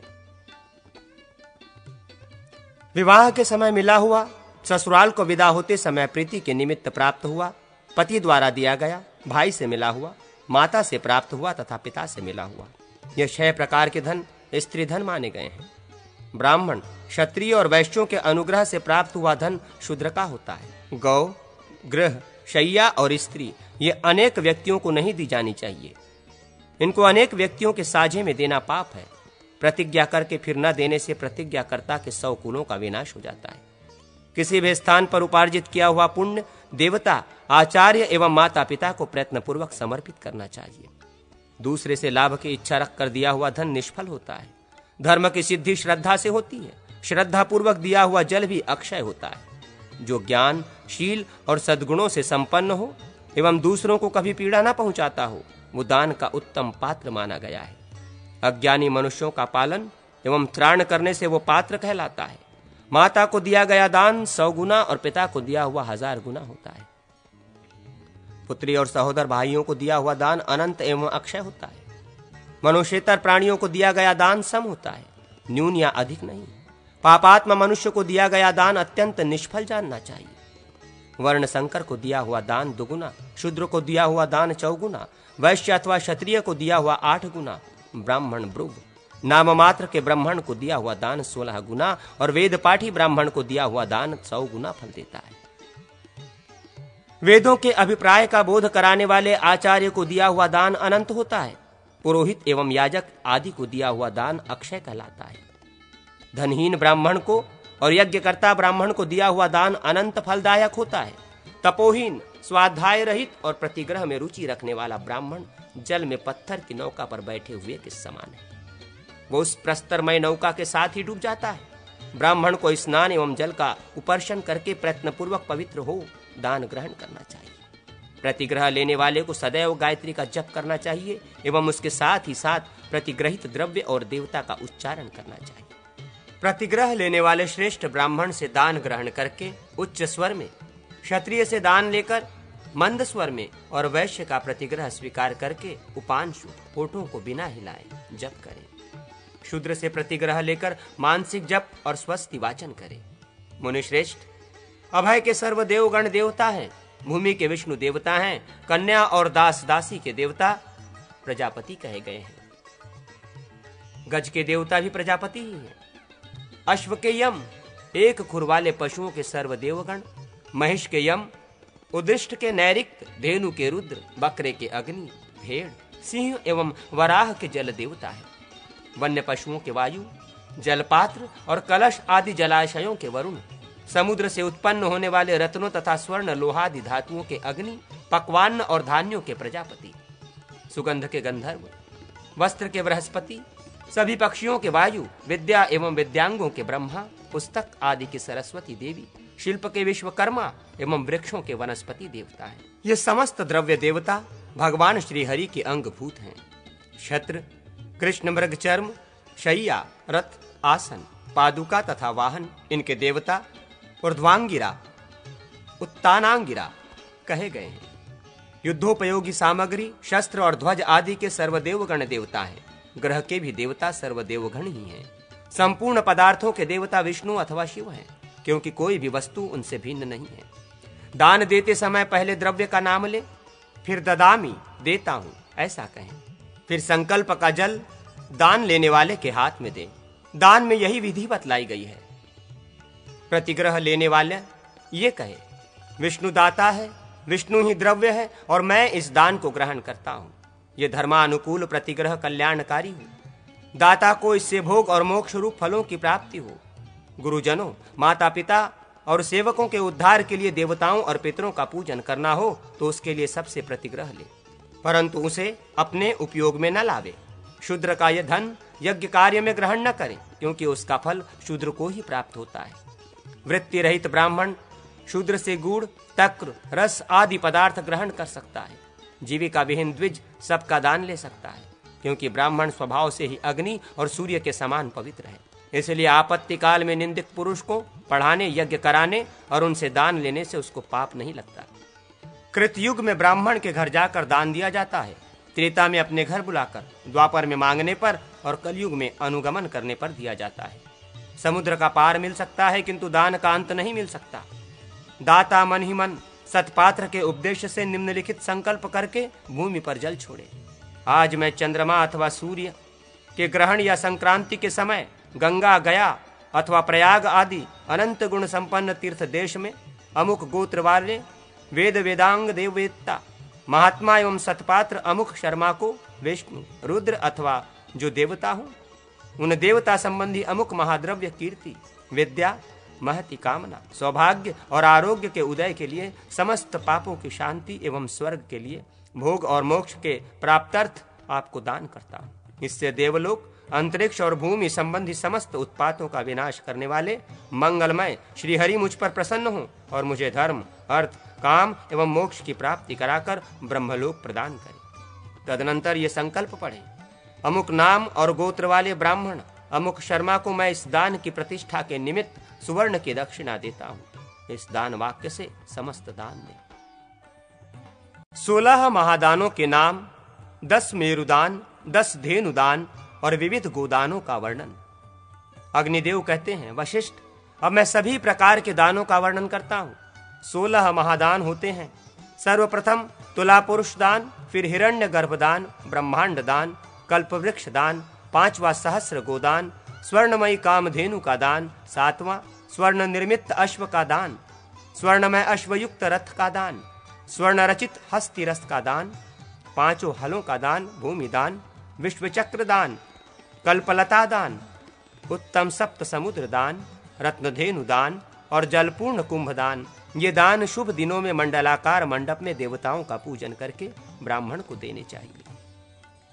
मेरुदान भी पुण्यप्रद है। मेरु 10 माने गए हैं, उन्हें सुनो। धान्य मेरु 1000 द्रोण धान्य का उत्तम माना गया है। 500 द्रोण का मध्यम और 250 द्रोण का अधम माना गया है। लवणाचल 16 द्रोण का बनाना चाहिए, वही उत्तम माना गया है। गुड़ पर्वत 10 भार का उत्तम माना गया है। 5 भार का मध्यम और 2.5 भार का निकृष्ट कहा जाता है। स्वर्ण मेरु 1000 पल का उत्तम, 500 पल का मध्यम और 250 पल का निकृष्ट माना गया है। तिल पर्वत का क्रमशः 10 द्रोण का उत्तम, 5 द्रोण का मध्यम और 3 द्रोण का निकृष्ट कहा गया है। कार्पास रुई पर्वत 20 भार का उत्तम, 10 भार का मध्यम तथा 5 भार का निकृष्ट है। 20 धृतपूर्ण कुंभों का उत्तम धृताचल होता है। रजत पर्वत 10,000 पल का उत्तम माना गया है। शर्कराचल 8 भार का उत्तम, 4 भार का मध्यम और 2 भार का मंद माना गया है। अब मैं धेनुओं का वर्णन करता हूं, जिनका दान करके मनुष्य भोग और मोक्ष को प्राप्त कर लेता है। पहली गुड़ धेनु होती है, दूसरी धृत धेनु, तीसरी तिल धेनु, चौथी जल धेनु, 5वीं शिर धेनु, 6ठी मधु धेनु, 7वीं शर्करा धेनु, 8वीं दधि धेनु, 9वीं रस धेनु और 10वीं गो रूपेण कल्पित कृष्णाजिन धेनु। इनके दान की विधि ये बतलाई जाती है कि तरल पदार्थ संबंधी धेनुओं के प्रतिनिधि रूप में घड़ों में उन पदार्थों को भरकर कुंभदान करने चाहिए और अन्य धातुओं के रूप में उन द्रव्यों की राशि का दान करना चाहिए। कृष्णाज धेनु के दान की विधि यह है, गोबर से लिपि पुती भूमि पर सब ओर दर्भ बिछाकर उसके ऊपर 4 हाथ का कृष्ण मृग चर्म रखें। इसी प्रकार उसकी ग्रीवा पूर्व दिशा की ओर होनी चाहिए। इसी प्रकार गोवत्स के स्थान पर छोटे आकार का कृष्ण मृग चर्म स्थापित करें। वत्स सहित धेनु का मुख पूर्व की ओर और पैर उत्तर दिशा की ओर समझें। 4 भार गुड़ की गुड़धेनु सदा ही उत्तम मानी गई है। 1 भार गुड़ का गोवत्स बनावे। 2 भार की गौ मध्यम होती है, उसमें 7 आधे भार का बछड़ा होना चाहिए। 1 भार की गौ कनिष्ठ कही जाती है, इसके चतुरांश का वत्स इसके साथ देना चाहिए। गुड़धेनु अपने गुड़ संग्रह के अनुसार बना लेनी चाहिए। 5 गुंजा का 1 माशा होता है और माशे का 1 सुवर्ण होता है। 4 सुवर्ण का पल और 100 पल की तुला मानी गई है। 20 तुला का 1 भार होता है एवं 4 आढ़क 64 पल का 1 द्रोण होता है। गुड़ निर्मित धेनु और वत्स को श्वेत एवं सूक्ष्म वस्त्र से ढकना चाहिए। उनके कानों के स्थान में सीप, चरण स्थान में इक, नेत्र स्थान में पवित्र मौक्तिक, अलका के स्थान पर श्वेत सूत्र, गलकंबल के स्थान पर सफेद कंबल, पृष्ठभाग के स्थान पर ताम्र, रोम स्थान पर श्वेत चमर, भवों के स्थान पर विद्रुमणि, स्तनों के स्थान पर नवनीत, पुच्छ स्थान पर रेशमी वस्त्र, अक्ष गोलकों के स्थान पर नीलमणि, श्रृंग और श्रृंगाभरण के स्थान पर सुवर्ण एवं खुरों की जगह चांदी रखें। दंत स्थान पर विविध फल और नासिका स्थान पर सुगंधित द्रव्य स्थापित करें। साथ में कांसे की दोहनी भी रखें। द्विजश्रेष्ठ, इस प्रकार धेनु की रचना करके निम्नलिखित मंत्रों से उसकी पूजा करें। जो समस्त भूत प्राणियों की लक्ष्मी है, जो देवताओं में भी स्थित है, वे धेनु रूपणी देवी मुझे शांति प्रदान करें। जो अपने शरीर में स्थित होकर रुद्राणी के नाम से प्रसिद्ध है और शंकर की सदा प्रियतमा पत्नी है, वे धेनु रूप धारिणी देवी मेरे पापों का विनाश करे। जो विष्णु के वक्षः स्थल पर लक्ष्मी के रूप से सुशोभित होती है, जो अग्नि की स्वाहा और चंद्रमा, सूर्य एवं नक्षत्र देवताओं की शक्ति के रूप में स्थित है, वे धेनु रूपणी देवी मुझे लक्ष्मी प्रदान करें। जो चतुर्मुख ब्रह्मा की सावित्री, धनाध्यक्ष कुबेर की निधि और लोकपालों की लक्ष्मी है, वे धेनु देवी मुझे अभिष्ट वस्तु प्रदान करें। देवी, आप पितरों की स्वधा एवं यज्ञ भोक्ता अग्नि की स्वाहा हैं। आप समस्त पापों का हरण करने वाली एवं धेनु रूप से स्थित हैं, इसलिए मुझे शांति प्रदान करें। इस प्रकार अभिमंत्रित की हुई धेनु ब्राह्मण को दान दे। अन्य सब धेनु दानों की भी साधारणतया यही विधि है। इससे मनुष्य संपूर्ण यज्ञों का फल प्राप्त कर पाप रहित हुआ, भोग और मोक्ष दोनों को सिद्ध कर लेता है। सोने के सिंगों से युक्त चांदी के खुरों वाली सीधी सादी दुधारू गौ कांसे की दोहनी वस्त्र एवं दक्षिणा के साथ देनी चाहिए। ऐसी गौ का दान करने वाला उस गौ के शरीर में जितने रोए होते हैं उतने वर्षों तक स्वर्ग में निवास करता है। यदि कपिला का दान किया जाए तो वो 7 पीढ़ियों का उद्धार कर देती है। स्वर्णमय श्रृंगों से युक्त रजत मंडित खुरों वाली कपिला गौ का कांसे के दोहन पात्र और यथाशक्ति दक्षिणा के साथ दान करके मनुष्य भोग और मोक्ष प्राप्त कर लेता है। उभयो तो मुखी गौ का दान करके दाता बछड़े सहित गौ के शरीर में जितने रोए होते हैं उतने युगों तक स्वर्ग में जाकर सुख भोगता है। उभयोतय मुखी गौ का भी दान पूर्वोक्त विधि से ही करना चाहिए। मरणासन्न मनुष्य को भी पूर्वोक्त विधि से ही बछड़े सहित गौ का दान करना चाहिए और ये संकल्प करना चाहिए, अत्यंत भयंकर यमलोक के प्रवेश द्वार पर तप्त जल से युक्त वैतरणी नदी प्रवाहित होती है। उसको पार करने के लिए मैं इस कृष्ण वर्णा वैतरणी गौ का दान कर। नाना प्रकार के दानों का वर्णन। अग्निदेव कहते हैं, वशिष्ठ, जिसके पास 10 गौवें हों वो 1 गौ, जिसके पास 100 गौवें हों वो 10 गौवें, जिसके पास 1000 गौवें हों वो 100 गौओं का दान करे तो उन सबको समान फल प्राप्त होता है। कुबेर की राजधानी अलकापुरी, जहाँ स्वर्ण निर्मित भवन है एवं जहाँ गंधर्व एवं अप्सराएं विहार करती हैं, सहस्त्र गौओं का दान करने वाले वहीं जाते हैं। मनुष्य 100 गौओं का दान करके नरक समुद्र से मुक्त हो जाता है और बछिया का दान करके स्वर्गलोक में पूजित होता है। गोदान से दीर्घायु, आरोग्य, सौभाग्य एवं स्वर्ग की प्राप्ति होती है। जो इंद्र आदि लोकपालों की मंगलमयी राजमहिषी है, वे देवी इस महिषी दान के महात्म से मुझे संपूर्ण अभिष्ट वस्तुएं प्रदान करें। जिनका पुत्र धर्मराज की सहायता में नियुक्त है एवं जो महिषासुर की जननी है, वे देवी मुझे वर प्रदान करें। उपर्युक्त मंत्र पढ़कर महिषी दान करने से सौभाग्य की प्राप्ति होती है। वृषदान से मनुष्य स्वर्गलोक में जाता है। संयुक्त हलपंक्ति नामक दान समस्त फलों को प्रदान करता है। काठ के बने हुए 10 हलों की पंक्ति जो सुवर्णमय पट्ट से परस्पर जुड़ी हो और प्रत्येक हल के साथ आवश्यक संख्या में बैल भी हो तो उसका दान संयुक्त हलपंक्ति नामक दान कहा जाता है। वो दान करके मनुष्य स्वर्गलोक में पूजित होता है। ज्येष्ठ पुष्कर तीर्थ में 10 कपिला गवों का दान किया जाए तो उसका फल अक्षय बतलाया गया है। वृषोत्सर्ग करने से भी अक्षय फल की प्राप्ति होती है। सांड को चक्र और त्रिशूल से अंकित करके यह मंत्र पढ़कर छोड़े, देवेश्वर, तुम 4 चरणों से युक्त साक्षात धर्म हो। ये तुम्हारी 4 प्रियतमाएं हैं। पितरों, मनुष्यों और ऋषियों का पोषण करने वाले वेद मूर्ति वृक्ष, तुम्हारे मोचन से मुझे अमृतमय शाश्वत लोकों की प्राप्ति हो। मैं देव ऋण, भूत ऋण, पितृ ऋण एवं मनुष्य ऋण से मुक्त हो जाऊं। तुम साक्षात धर्म हो। तुम्हारा आश्रय ग्रहण करने वालों को जो गति प्राप्त होती है वो नित्य गति मुझे भी प्राप्त हो। जिस मृत व्यक्ति के एकादशाह, षाणिस मासिक अथवा वार्षिक श्राद्ध में वृषोत्सर्ग किया जाता है वो प्रेत लोक से मुक्त हो जाता है। 10 हाथ के डंडे से 30 डंडे के बराबर की भूमि को निवर्तन कहते हैं। 10 निवर्तन भूमि की गोचर्म संज्ञा है। इतनी भूमि का दान करने वाला मनुष्य अपने समस्त पापों का नाश कर देता है। जो गौ, भूमि और सुवर्ण युक्त कृष्ण मृग चर्म का दान करता है वो संपूर्ण पापों के करने पर भी ब्रह्मा का सायुज्य प्राप्त कर लेता है। तिल एवं मधु से भरा पात्र मगध देशीय मान के अनुसार 1 प्रस्थ 64 पल कृष्ण तिल का दान करे। इसके साथ उत्तम गुणों से युक्त शैया देने से दाता को भोग और मोक्ष की प्राप्ति होती है।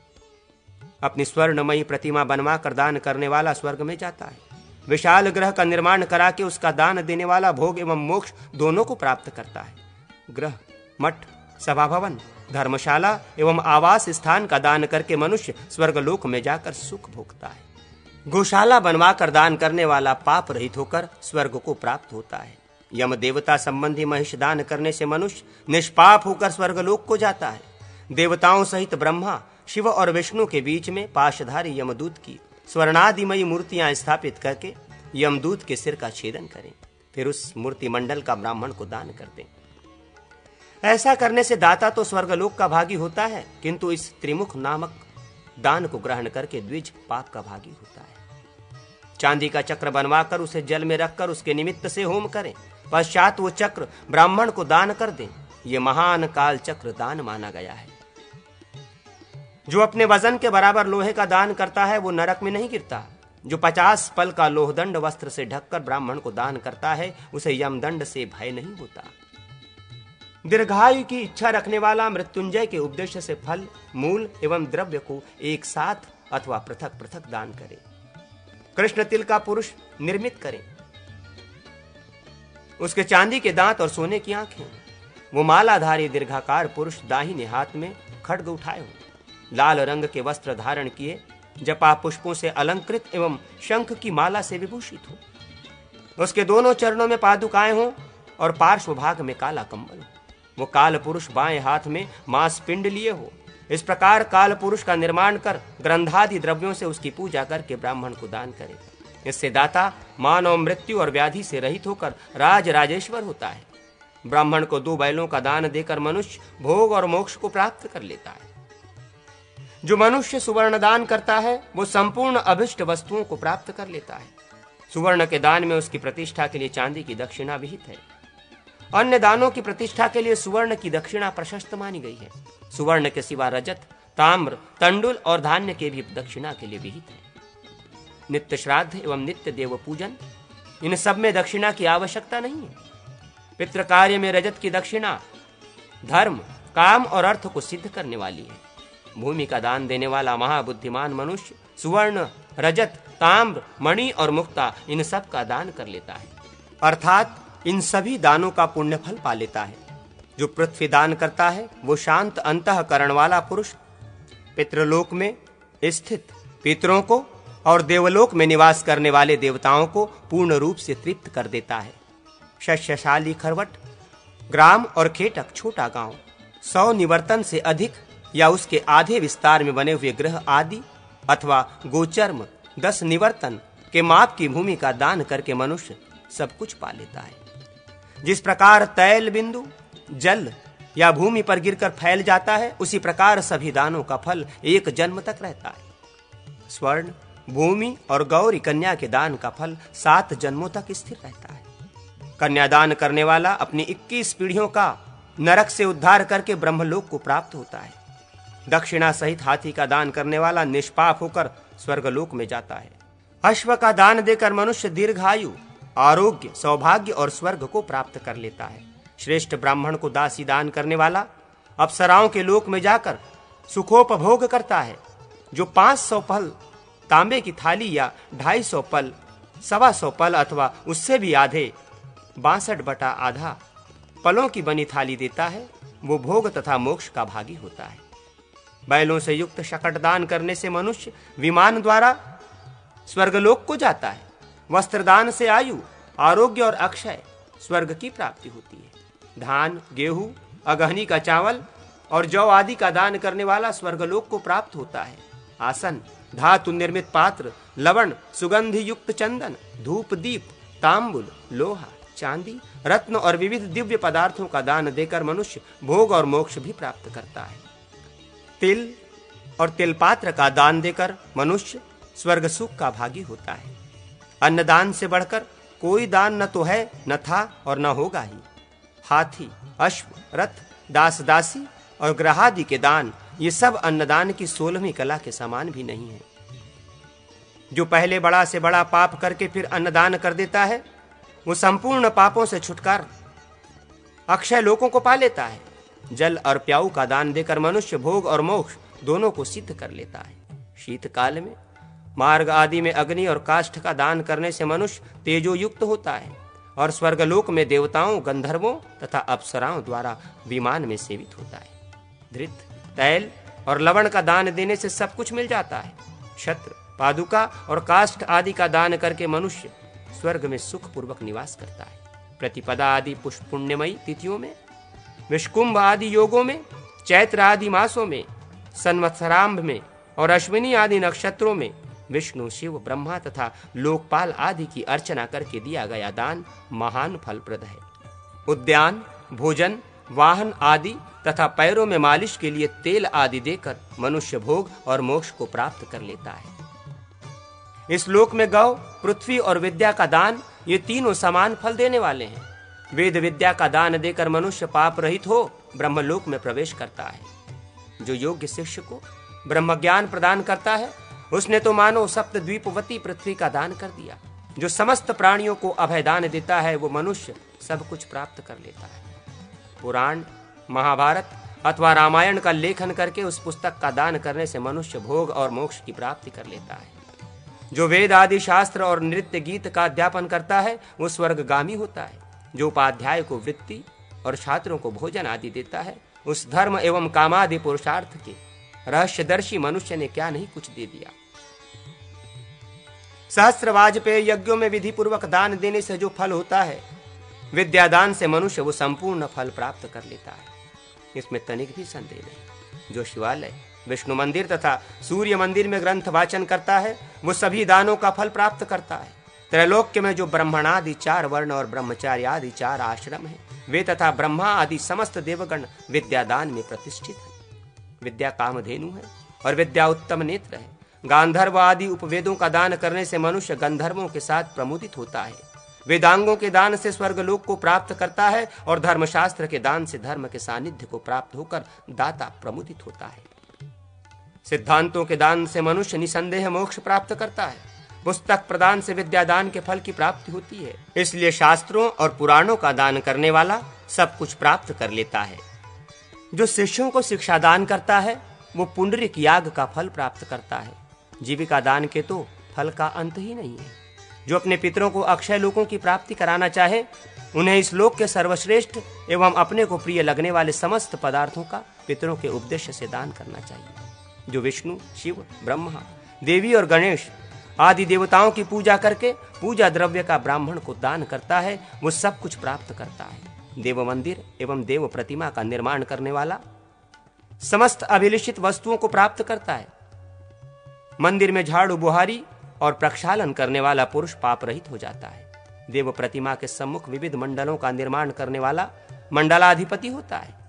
देवता को गंध, पुष्प, धूप, दीप, नैवेद्य, प्रदक्षिणा, घंटा, ध्वजा, चंदोवा और वस्त्र आदि समर्पित करने से एवं उनके दर्शन और उनके सम्मुख गाने बजाने से मनुष्य भोग और मोक्ष दोनों को प्राप्त करता है। भगवान को कस्तूरी, सिंहलदेशीय चंदन, अगरू, कपूर और मुस्त आदि सुगंधित द्रव्य और विजय गुगुल समर्पित करे और संक्रांति आदि के दिन एक प्रस्थ धृत से स्नान करा के मनुष्य सब कुछ प्राप्त कर लेता है। स्नान 100 पल का और 25 पल का अभ्यंग मानना चाहिए। महास्नान 1000 पल का कहा गया है। भगवान को जल स्नान कराने से 10 अपराध, दुग्ध स्नान कराने से 100 अपराध, दुग्ध एवं दधि दोनों से स्नान कराने से 1000 अपराध और धृत स्नान कराने से 10,000 अपराध विनिष्ट हो जाते हैं। देवता के उपदेश से दास दासी, अलंकार, गौ, भूमि, हाथी, घोड़े और सौभाग्य द्रव्य देकर मनुष्य धन और दीर्घायु से युक्त होकर स्वर्गलोक को प्राप्त होता है। विविध काम्यदान एवं मेरुदानों का वर्णन। अग्निदेव कहते हैं, वशिष्ठ, अब मैं आपके सम्मुख काम्यदानों का वर्णन करता हूं, जो समस्त कामनाओं को पूर्ण करने वाले हैं। प्रत्येक मास में प्रतिदिन पूजन करते हुए एक दिन विशेष रूप से पूजन किया जाता है। इसे काम्य पूजन कहते हैं। वर्ष के समाप्त होने पर गुरु पूजन एवं महापूजन के साथ व्रत का विसर्जन किया जाता है। जो मार्गशीर्ष मास में शिव का पूजन करके पिष्ट, आटा निर्मित अश्व एवं कमल का दान करता है, वो चिरकाल तक सूर्यलोक में निवास करता है। पौष मास में पिष्टमय हाथी का दान देकर मनुष्य अपनी 21 पीढ़ियों का उद्धार कर देता है। माघ में पिष्टमय अश्वयुक्त रथ का दान देने वाला नरक में नहीं जाता। फाल्गुन में पिष्ट निर्मित बैल का दान देकर मनुष्य स्वर्ग को प्राप्त होता है। तथा दूसरे जन्म में राज्य प्राप्त करता है। चैत्र मास में दास दासियों से युक्त एवं एक गुड़ से भरा हुआ घर देकर मनुष्य चिरकाल तक स्वर्गलोक में निवास करता है और उसके बाद राजा होता है। वैशाख में सप्तधान्य का दान देकर मनुष्य शिव के सायुज्य को प्राप्त कर लेता है। ज्येष्ठ तथा आषाढ़ में अन्न की बलि देने वाला शिव स्वरूप हो जाता है। श्रावण में पुष्परथ का दान देकर मनुष्य स्वर्ग के सुखों का भोक्ता होता है। दूसरे जन्म में राज्य लाभ करता है और 200 फलों का दान देने वाला अपने संपूर्ण कुल का उद्धार करके राजपद को प्राप्त होता है। भाद्रपद में धूप दान करने वाला स्वर्ग को प्राप्त होकर दूसरे जन्म में राज्य का उपभोग करता है। आश्विन में दुग्ध और धृत से परिपूर्ण पात्र का दान स्वर्ग की प्राप्ति कराने वाला है। कार्तिक में गुड़, शक्कर और धृत का दान देकर मनुष्य स्वर्गलोक में निवास करता है और दूसरे जन्म में राजा होता है। अब मैं प्रत्येक 12 प्रकार के मेरुदानों के विषय में कहूंगा जो भोग और मोक्ष की प्राप्ति कराने वाले हैं। कार्तिक की पूर्णिमा को मेरु व्रत करके ब्राह्मण को रत्न मेरु का दान करना चाहिए। अब क्रमशः सब मेरुओं का प्रमाण सुनिए। हीरे, माणिक, नीलमणि, वैदूर्यमणि, स्फटिक मणि, पुखराज, मरकतमणि और मोती, इनका एक प्रस्थ का मेरु उत्तम माना गया है। इससे आधे परिमाण का मेरु मध्यम और मध्यम से आधा निकृष्ट होता है। रत्नमेरु का दान करने वाला धन की कंजूसी का परित्याग कर दे, 12 दल कमल का निर्माण करके उसकी कर्णिका पर मेरु की स्थापना करे। इसके ब्रह्मा, विष्णु और शिव देवता हैं। मेरु से पूर्व दिशा में 3 दल हैं। उनमें क्रमशः माल्यवान, भद्रवाक्ष तथा ऋक्ष पर्वतों का पूजन करें। मेरु से दक्षिण वाले दलों में निषद, हिमकुट और हिमवान की पूजा करें। मेरु से उत्तर वाले 3 दलों में क्रमशः नील, श्वेत और श्रृंगी का पूजन करें तथा पश्चिम वाले दलों में गंधमादम, वैकंक एवं केतुमाल की पूजा करें। इस प्रकार 12 पर्वतों से युक्त मेरु पर्वत का पूजन करना चाहिए। उपवास पूर्वक रहकर स्नान के पश्चात भगवान विष्णु अथवा शिव का पूजन करें। भगवान के सम्मुख मेरु का पूजन करके मंत्रोच्चारण पूर्वक उसका दान ब्राह्मणों को कर दें। दान का संकल्प करते समय देश काल के उच्चारण के पश्चात कहें, मैं इस द्रव्य निर्मित उत्तम मेरु पर्वत का, जिसके देवता भगवान विष्णु हैं, अमुक गोत्र वाले ब्राह्मण को दान करता हूं। इस दान से मेरा अंतःकरण शुद्ध हो जाए और मुझे उत्तम भोग एवं मोक्ष की प्राप्ति हो। इस प्रकार दान करने वाला मनुष्य अपने समस्त कुल का उद्धार करके देवताओं द्वारा सम्मानित हो विमान पर बैठकर इंद्रलोक, ब्रह्मलोक, शिवलोक तथा श्री वैकुंठ धाम में क्रीड़ा करता है। संक्रांति आदि अन्य पुण्य कालों में मेरु का दान करना चाहिए। 1 सहस्त्रपल सुवर्ण के द्वारा महामेरु का निर्माण करावे। वो 3 शिखरों से युक्त होना चाहिए और उन शिखरों पर ब्रह्मा, विष्णु और शिव की स्थापना करनी चाहिए। मेरु के साथ वाला प्रत्येक पर्वत 100 पल सुवर्ण का बनवावे। मेरु को लेकर उसके सहवर्ती पर्वत 13 माने गए हैं। उत्तरायण अथवा दक्षिणायन की संक्रांति में या सूर्य चंद्र के ग्रहण काल में विष्णु की प्रतिमा के सम्मुख स्वर्ण मेरु की स्थापना करें। तदनंतर श्रीहरि और स्वर्ण मेरु की पूजा कर उसे ब्राह्मण को समर्पित करें। ऐसा करने से मनुष्य चिरकाल तक विष्णु लोक में निवास करता है। जो 12 पर्वतों से युक्त रजत मेरु का संकल्प पूर्वक दान करता है, वो उतने वर्षों तक राज्य का उपभोग करता है जितने की इस पृथ्वी पर परमाणु हैं। इसके सिवा वो पूर्वोक्त फल को भी प्राप्त कर लेता है। भूमि मेरु का दान विष्णु एवं ब्राह्मण की पूजा करके करना चाहिए। एक नगर, जनपद अथवा ग्राम के 8वें अंश से भूमि मेरु की कल्पना करके अवशिष्ट अंश से शेष 12 अंशों की कल्पना करनी चाहिए। भूमि मेरु के दान का भी फल पूर्ववत होता है।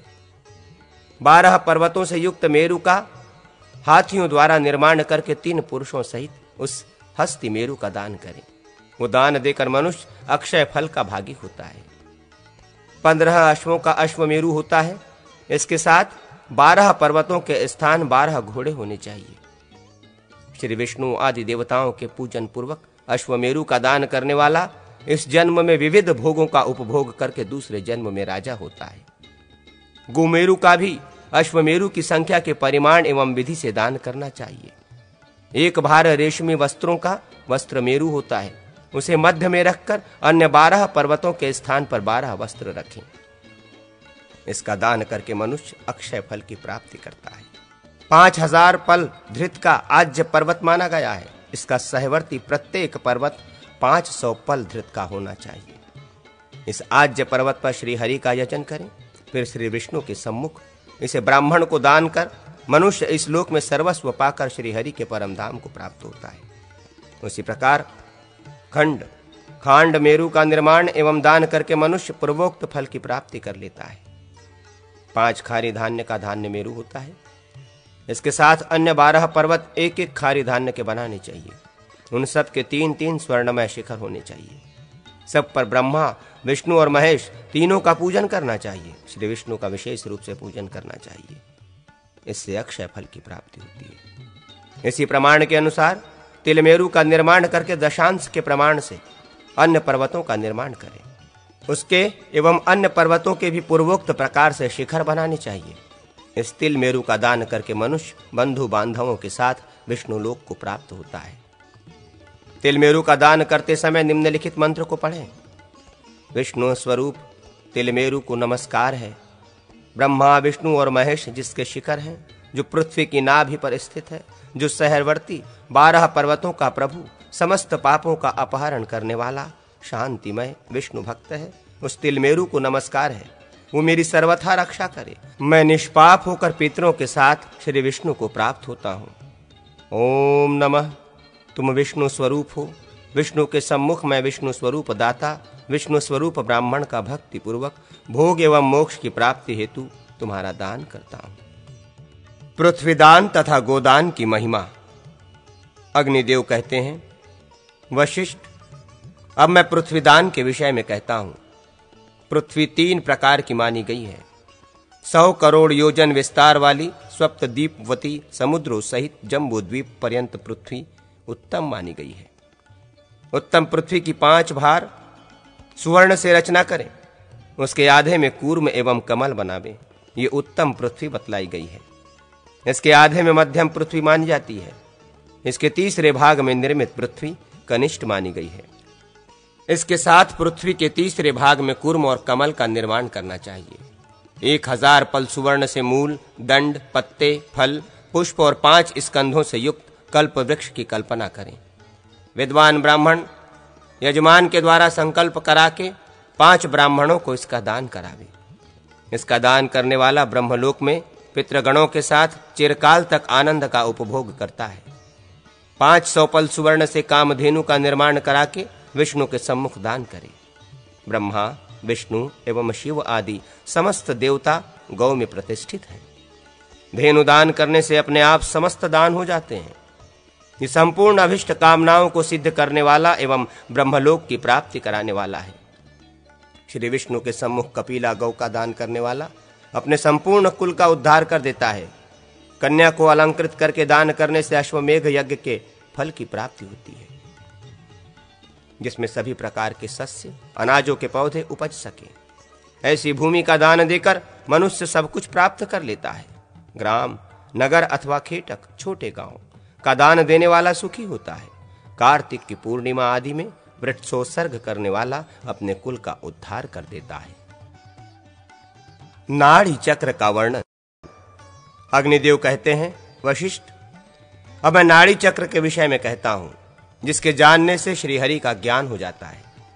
नाभि के अधोभाग में कंद मूलाधार है। उसके अंकुरों की भांति नाड़ियां निकली हुई हैं। नाभि के मध्य में 72,000 नाड़ियां स्थित हैं।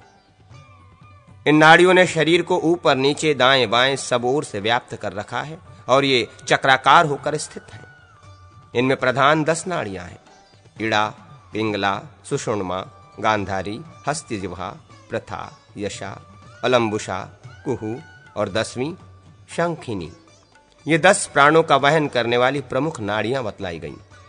प्राण, अपान, समान, उदान, व्यान, नाग, कूर्म, कृकर, देवदत्त और धनंजय, ये 10 प्राण वायु हैं। इनमें प्रथम वायु प्राण 10 का स्वामी है। ये प्राण रिक्तता की पूर्ति प्रति प्राणों को प्राणयन प्रेरणन करता है और संपूर्ण प्राणियों के हृदय देश में स्थित रहकर अपान वायु द्वारा मलमूत्रादि के त्याग से होने वाली रिक्तता को नित्य पूर्ण करता है। जीवन में आश्रित ये प्राण श्वासोच्छ्वास और कास आदि द्वारा प्रयाण गमनागमन करता है, इसलिए इसे प्राण कहा गया है। अपान वायु मनुष्यों के आहार को नीचे की ओर ले जाता है और मूत्र एवं शुक्र आदि का भी नीचे की ओर वहन करता है। इस अपानयन के कारण इसे अपान कहा जाता है। समान वायु मनुष्यों के खाए पिए और सूंघे हुए पदार्थों को एवं रक्त, पित्त, कफ तथा वात को सारे अंगों में समान भाव से ले जाता है, इस कारण इसे समान कहा गया है। उदान नामक वायु मुख और अधरों को स्पंदित करता है, नेत्रों की अरुणिमा को बढ़ाता है और मर्म स्थानों को उद्विग्न करता है, इसलिए इसका नाम उदान है। व्यान अंगों को पीड़ित करता है, यही व्याधि को कुपित करता है और कंठ को अवरुद्ध कर देता है। व्यापनशील होने से इसे व्यान कहा गया है। नागवायु, उद्गार, डकार, वमन आदि में और कूर्म वायु नयनों के उन्मिलन खोलने में प्रवृत्त होता है। कृकर भक्षण में और देवदत्त वायु जम्भाई में अधिष्ठित है। धनंजय पवन का स्थान घोष है, यह मृत शरीर का भी परित्याग नहीं करता। इन 10 द्वारा जीव प्रयाण करता है, इसलिए प्राण भेद से नाड़ी चक्र के भी 10 भेद हैं।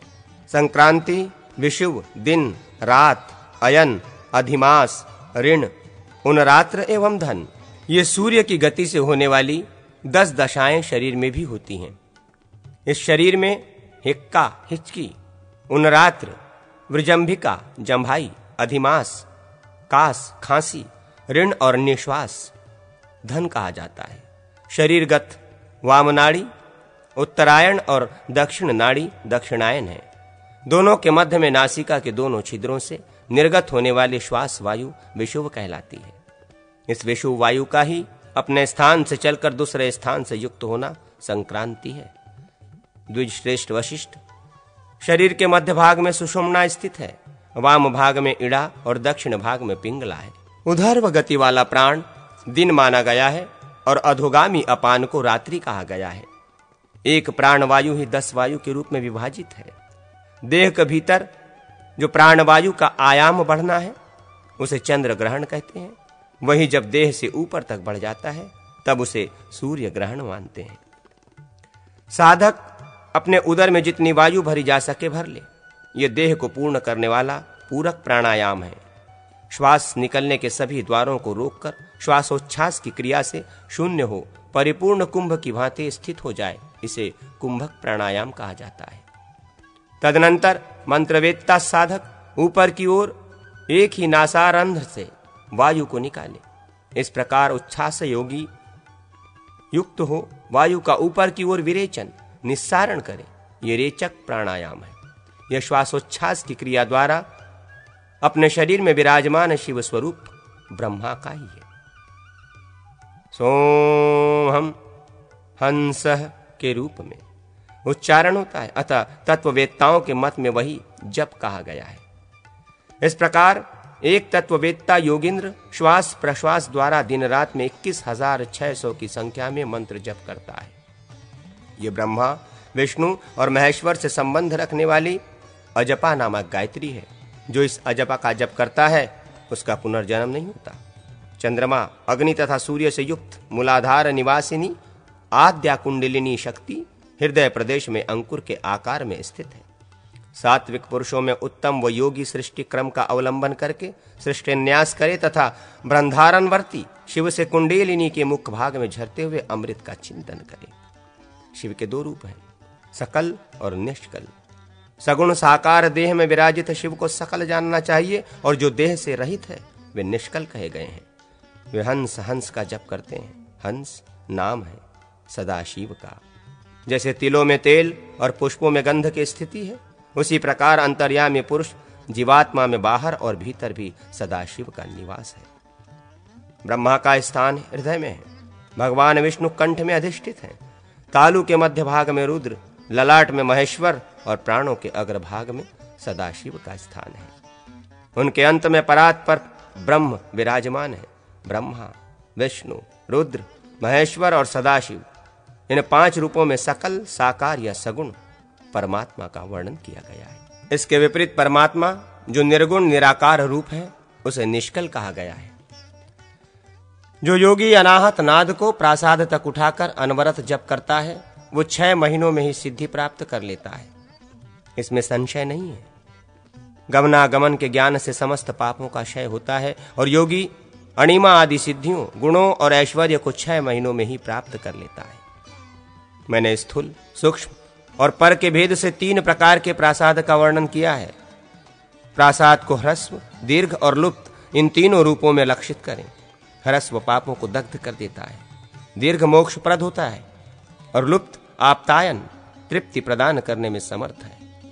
ये मस्तक पर बिंदु अनुस्वार से विभूषित होता है।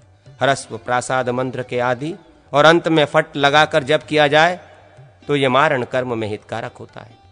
यदि उसके आदि अंत में नमः पद जोड़कर जपा जाए तो वह आकर्षक साधक बताया गया है।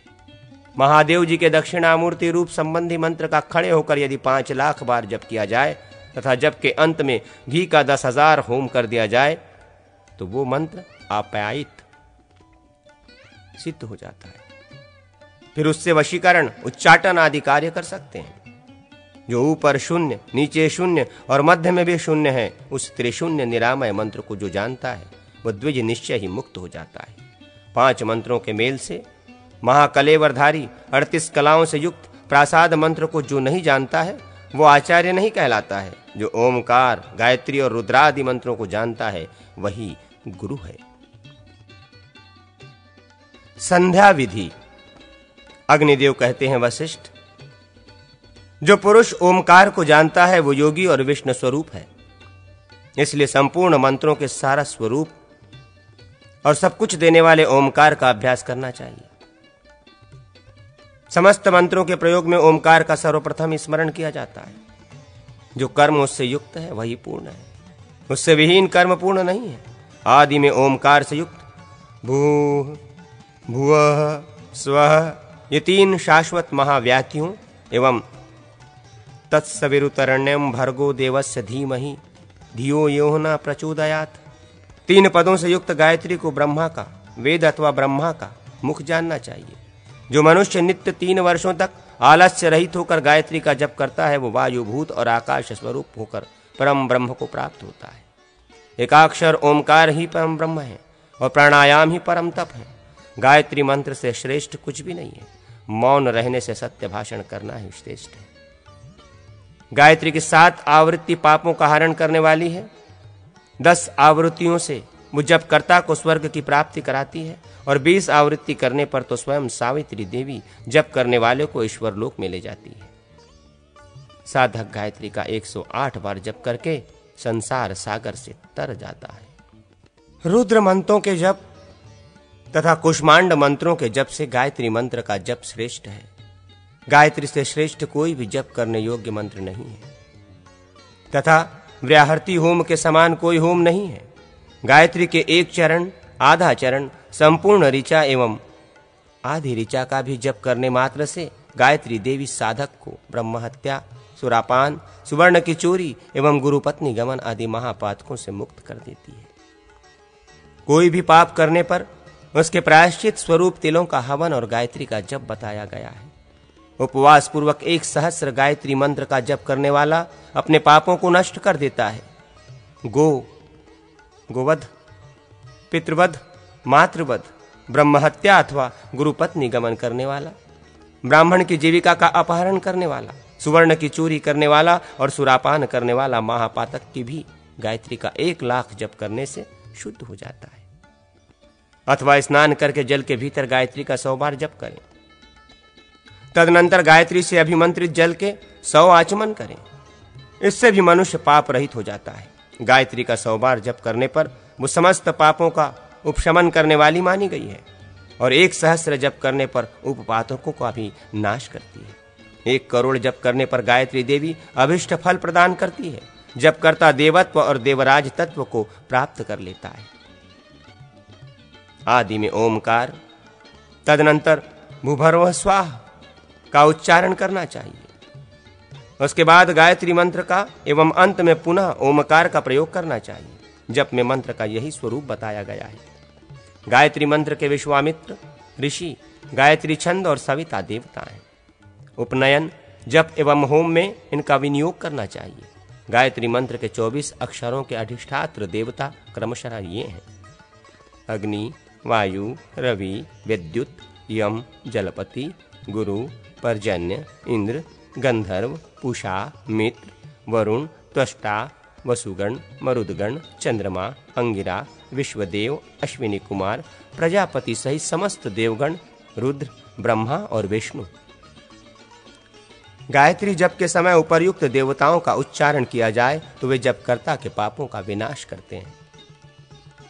गायत्री मंत्र के एक एक अक्षर का अपने निम्नलिखित अंगों में क्रमशः न्यास करें। पैरों के दोनों अंगुष्ठ, गुल्फद्वय, नलक, दोनों पिंडलियां, घुटने, दोनों जांघें, उपस्थ, वृषण, कटिभाग, नाभि, उदर, स्तनमंडल, हृदय, ग्रीवा, मुख, अधरोष्ठ, तालु, नासिका, नेत्रद्वय, भ्रूमध्य, ललाट, पूर्व, आनन, उत्तरोष्ठ, दक्षिण पार्श्व, उत्तर पार्श्व, सिर और संपूर्ण मुखमंडल। गायत्री के 24 अक्षरों के वर्णन क्रमशः इस प्रकार है: पीत, श्याम, कपिल, मरकत मणि सदृश, अग्नितुल्य, रुक्म सदृश, विद्युत प्रभ, ध्रूम, कृष्ण, रक्त, गौर, इंद्रनील मणि सदृश, स्फटिक मणि तुल्य, स्वर्णिम, पांडु, पुखराज तुल्य, अखिल द्युति, हेमाभ ध्रुम, रक्तनील, रक्त कृष्ण, सुवर्णाभ, शुक्ल, कृष्ण और पलाश वर्ण। गायत्री ध्यान करने पर पापों का अपहरण करती और हवन करने पर संपूर्ण अभिष्ट कामनाओं को प्रदान करती है। गायत्री मंत्र से तिलों का होम संपूर्ण पापों का विनाश करने वाला है। शांति की इच्छा रखने वाला जौ का और दीर्घायु चाहने वाला धृत का हवन करे। कर्म की सिद्धि के लिए सरसों का, ब्रह्म तेज की प्राप्ति के लिए दुग्ध का, पुत्र की कामना करने वाला दधि का और अधिक धान्य चाहने वाला अगहनी के चावल का हवन करे। ग्रह पीड़ा की शांति के लिए खैर वृक्ष की समिधाओं का, धन की कामना करने वाला बिल्व पत्रों का, लक्ष्मी चाहने वाला कमल पुष्पों का, आरोग्य का इच्छुक और महान उत्पात से आतंकित मनुष्य दुर्वा का, सौभाग्यभिलाषी गुग्गुल का और विद्या कामी खीर का हवन करे। 10,000 आहुतियों से उपर्युक्त कामनाओं की सिद्धि होती है और 1,00,000 आहुतियों से साधक मनोअभिलषित वस्तु को प्राप्त करता है। 1 करोड़ आहुतियों से होता ब्रह्म हत्या के महापातक से मुक्त हो अपने कुल का उद्धार करके श्री हरि स्वरूप हो जाता है। ग्रह यज्ञ प्रधान होम हो, अर्थात ग्रहों की शांति के लिए हवन किया जा रहा हो, तो उसमें भी गायत्री मंत्र से 10,000 आहुतियां देने पर अभिष्ट फल की सिद्धि होती है। संध्या विधि: गायत्री का आवाहन करके ओमकार उच्चारण करना चाहिए। गायत्री मंत्र सहित ओमकार का उच्चारण करके शिखा बांधे, फिर आचमन करके हृदय, नाभि और दोनों कंधों का स्पर्श करें। प्रणव के ब्रह्मा ऋषि गायत्री छंद अग्नि अथवा परमात्मा देवता है। इसका संपूर्ण कर्मों के आरंभ में प्रयोग होता है। निम्नलिखित मंत्र से गायत्री देवी का ध्यान करें: शुक्ला चाग्निमुखी दिव्या कात्यायन सगोत्रजा त्रैलोक्य वर्णा दिव्या पृथिव्याधार संयुता अक्षसूत्रधरा देवी पद्मासनागता शुभा।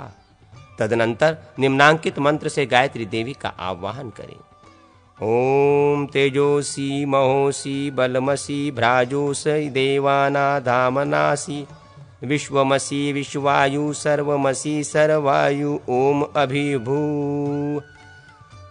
आगच्छ वरदे देवी जपे में सनिंधो भव गायंत त्राय से यस्माद गायत्री त्वम ततः स्मृता। समस्त व्याहितों के ऋषि प्रजापति ही हैं।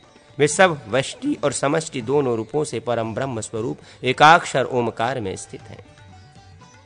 सप्तव्राहितों के क्रमशः ये ऋषि हैं: विश्वामित्र, जमदग्नि, भरद्वाज, गौतम, अत्रि, वशिष्ठ तथा कश्यप। उनके देवता क्रमशः ये हैं: अग्नि, वायु, सूर्य, बृहस्पति, वरुण, इंद्र और विश्वदेव। गायत्री उष्णिक, अनुष्टुप, वृहति, पंक्ति, विष्टुप और जगति ये क्रमशः 7 व्याहतियों के छंद हैं। इन व्याहतियों का प्राणायाम और होम में विनियोग होता है।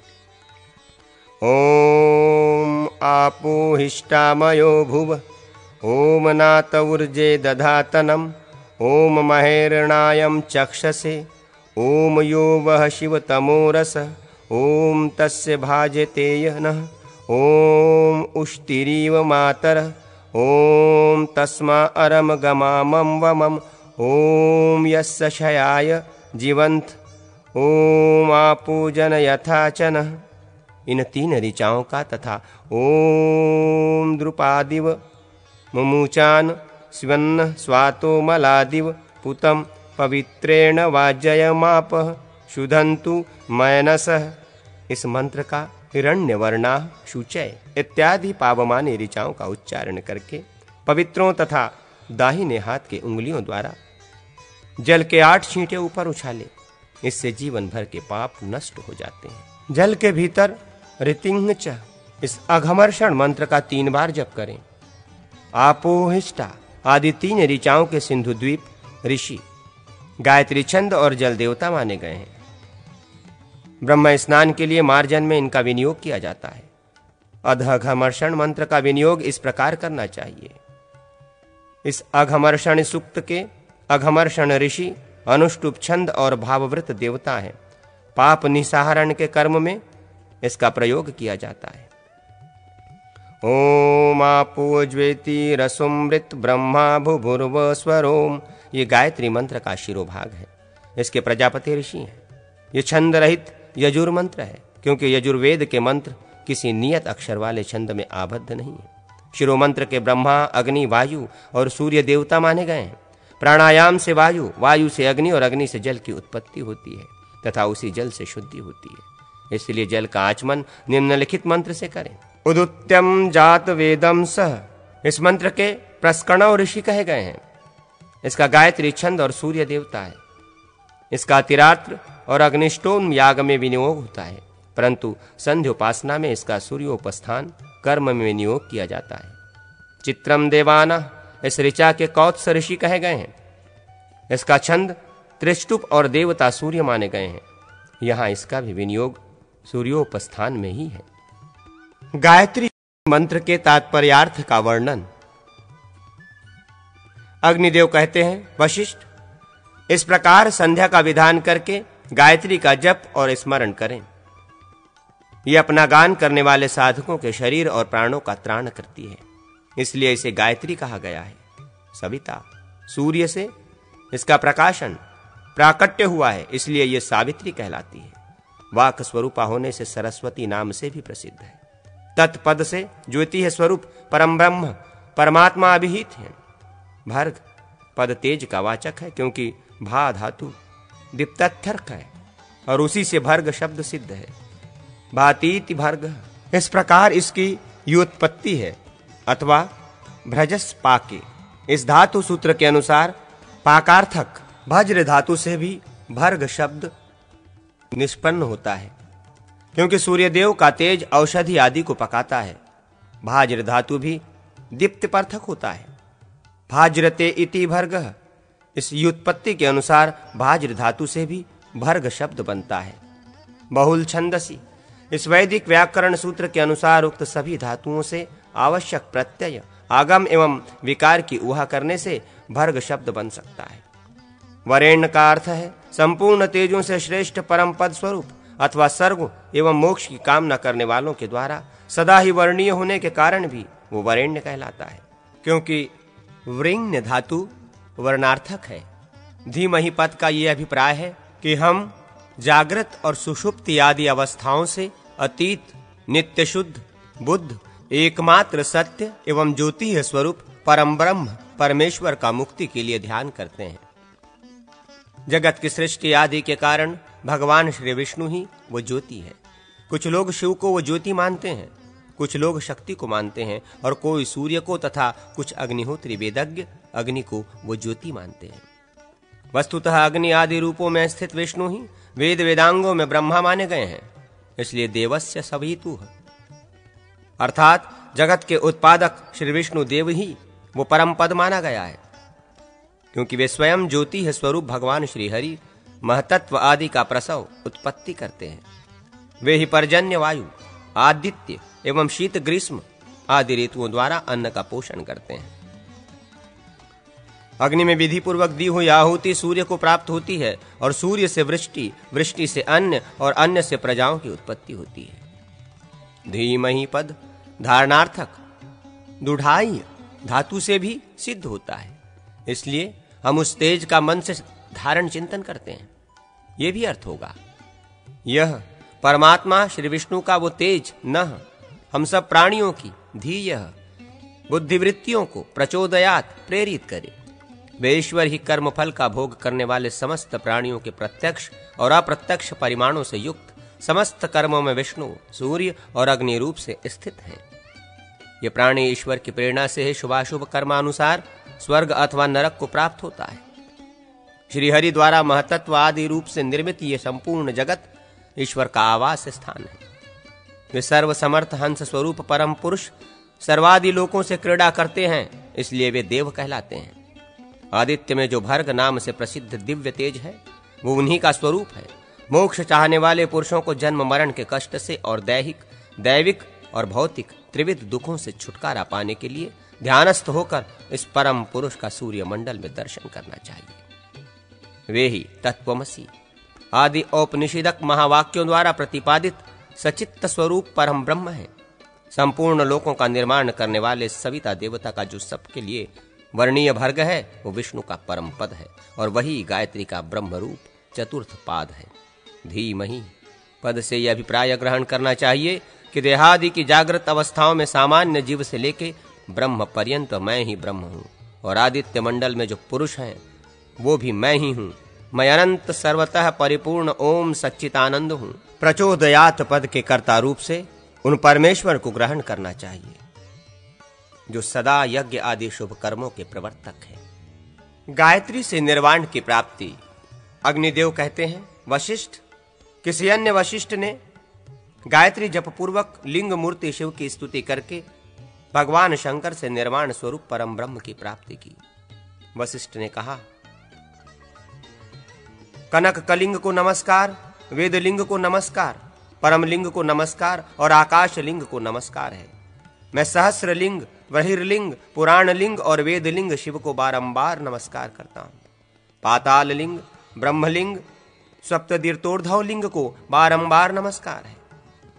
मैं सर्वात्म लिंग, सर्वलोंगांकिक लिंग, अव्यक्त लिंग, बुद्धि लिंग, अहंकार लिंग, भूत लिंग, इंद्रिय लिंग, तन्मात्र लिंग, पुरुष लिंग, भावलिंग, रजोधर्व लिंग, सत्वलिंग, भवलिंग, त्रैगुण्य लिंग, अनागत लिंग, तेजोलिंग, वायुर्धुर्व लिंग, श्रुति लिंग, अथर्व लिंग, समलिंग, यज्ञांग लिंग, यज्ञ लिंग, तत्व लिंग और देवानुगत लिंग रूप भगवान शंकर को बारंबार नमस्कार करता हूं। प्रभो, आप मुझे परम योग का उपदेश कीजिए और मेरे समान पुत्र प्रदान कीजिए। भगवान, मुझे अविनाशी परम ब्रह्म एवं परम शांति की प्राप्ति कराइए। मेरा वंश कभी क्षीण न हो और मेरी बुद्धि सदा धर्म में लगी रहे। अग्निदेव कहते हैं, प्राचीन काल में श्री शैल पर वशिष्ठ के इस प्रकार स्तुति करने पर भगवान शंकर प्रसन्न हो गए और वशिष्ठ को वर देकर वहीं अंतर्धान हो गए। राजा अभिषेक की विधि। अग्निदेव कहते हैं, वशिष्ठ, पूर्व काल में परशुराम जी के पूछने पर पुष्कर ने उनसे जिस प्रकार राजधर्म का वर्णन किया था वही मैं तुमसे बतला रहा हूं। पुष्कर ने कहा, राम, मैं संपूर्ण राजधर्मों से संग्रहित करके राजा के धर्म का वर्णन करूंगा। राजा को प्रजा का रक्षक, शत्रुओं का नाशक और दंड का उचित उपयोग करने वाला होना चाहिए। वो प्रजाजनों से कहे कि धर्म मार्ग पर स्थित रहने वाले आप सब लोगों की मैं रक्षा करूंगा और अपनी इस प्रतिज्ञा का सदा पालन करें। राजा को वर्ष फल बताने वाले एक ज्योतिषी तथा ब्राह्मण पुरोहित का वर्ण कर लेना चाहिए। साथ ही संपूर्ण राजशास्त्रीय विषयों तथा आत्मा का ज्ञान रखने वाले मंत्रियों का और धार्मिक लक्षणों से संपन्न राजमहिषी का भी वर्ण करना उचित है। राज्यभार ग्रहण करने के 1 वर्ष बाद राजा को सब सामग्री एकत्रित करके अच्छे समय में विशेष समारोह के साथ अपना अभिषेक कराना चाहिए। पहले वाले राजा की मृत्यु होने पर शीघ्र ही राजासन ग्रहण करना उचित है। ऐसे समय में काल का कोई नियम नहीं है। ज्योतिषी और पुरोहित के द्वारा तिल, सशर्प आदि सामग्रियों का उपयोग करते हुए राजा स्नान करे और भद्रासन पर विराजमान होकर समूचे राज्य में राजा की विजय घोषित करे। फिर अभय की घोषणा कराकर राज्य के समस्त कैदियों को बंधन से मुक्त कर दे। पुरोहित के द्वारा अभिषेक होने से पहले इंद्र देवता की शांति करानी चाहिए। अभिषेक के दिन राजा उपवास करके वेदी पर स्थापित की हुई अग्नि में मंत्र पाठ पूर्वक हवन करें। विष्णु, इंद्र, सविता, विश्वदेव और सोम देवता संबंधी वैदिक ऋचाओं का तथा स्वस्थैन, शांति, आयुष तथा अभय देने वाले मंत्रों का पाठ करें। तत्पश्चात अग्नि के दक्षिण किनारे अपराजिता देवी तथा सुवर्णमय कलश की, जिसमें जल गिराने के लिए अनेकों छिद्र बने हुए हों, स्थापना करके चंदन और फूलों के द्वारा उनका पूजन करें।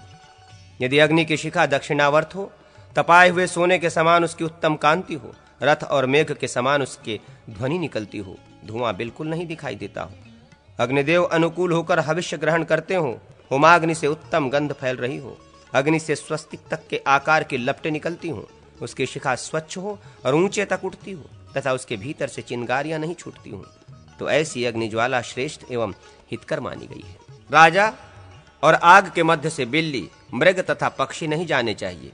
राजा पहले पर्वत शिखर की मृतिका से अपने मस्तक की शुद्धि करे, फिर बॉम्बे की मिट्टी से दोनों कान, भगवान विष्णु के मंदिर की धूली से मुख, इंद्र के मंदिर की मिट्टी से ग्रीवा, राजा के आंगन की मृतिका से हृदय, हाथी के दांतों द्वारा खोदी हुई मिट्टी से दाहिनी बांह, बैल के सिंग से उठाई हुई मृतिका द्वारा बाईं भुजा, पोखरे की मिट्टी से पीठ, दो नदियों के संगम की मृतिका से पेट और नदी के दोनों किनारों की मिट्टी से अपनी दोनों पसलियों का शोधन करें।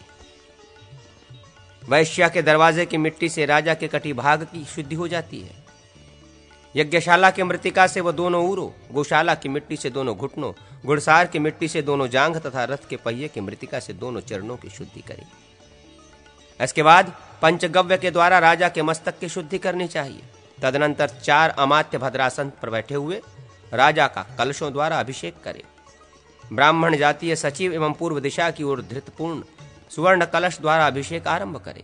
क्षत्रिय दक्षिण की ओर खड़ा होकर दूध से भरे हुए चांदी के कलश से, वैश्य पश्चिम दिशा में स्थित हो ताम्र कलश एवं दही से तथा शूद्र उत्तर की ओर से मिट्टी के घड़े के जल से राजा का अभिषेक करें।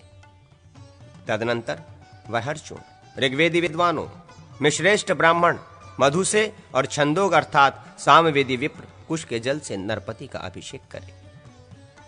इसके बाद पुरोहित जल गिराने के अनेकों छिद्रों से युक्त सुवर्णमय कलश के पास जा सदस्यों के बीच विधिवत अग्नि रक्षा का कार्य संपन्न करके राज्याभिषेक के लिए जो मंत्र बताए गए हैं उनके द्वारा अभिषेक करे।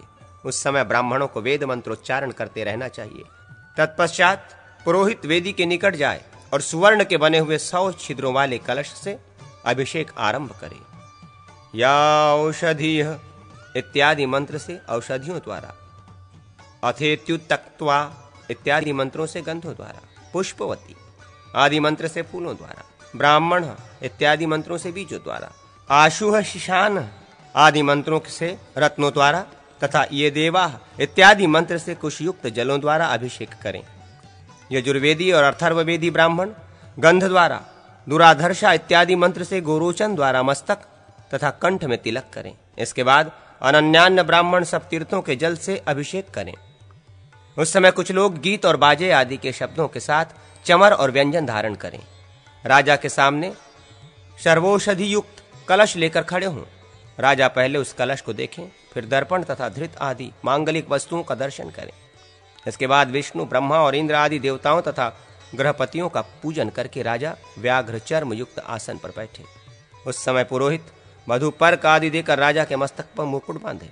5 प्रकार के चमड़ों के आसन पर बैठकर राजा को मुकुट बंधाना चाहिए। ध्रुवाधय इत्यादि मंत्र के द्वारा उस आसनों पर बैठे। वृष, वृषभांश, वृक, व्याघ्र और सिंह, इन्हीं 5 के चर्म का उस समय आसन के लिए उपयोग किया जाता है। अभिषेक के बाद प्रतिहार अमात्य और सचिव आदि को दिखाएं। प्रजाजनों से उनका परिचय दें। तदनंतर राजा गौ, बकरी, भेड़ तथा गृह आदि दान करके सानवत्सर, ज्योतिषी और पुरोहित का पूजन करें। फिर पृथ्वी, गौ तथा अन्न आदि देकर अनन्यान्न ब्राह्मणों की भी पूजा करें। तत्पश्चात अग्नि की प्रदक्षिणा करके गुरु पुरोहित को प्रणाम करें। फिर बैल की पीठ का स्पर्श करके गौ और बछड़े की पूजा के अनंतर अभिमंत्रित अश्व पर आरूढ़ होवे। उससे उतरकर हाथी की पूजा करके उसके ऊपर सवार हो और सेना साथ लेकर प्रदक्षिण कर्म से सड़क पर कुछ दूर तक यात्रा करें। इसके बाद दान आदि के द्वारा सबको सम्मानित करके विदा कर दे और स्वयं राजधानी में प्रवेश करे।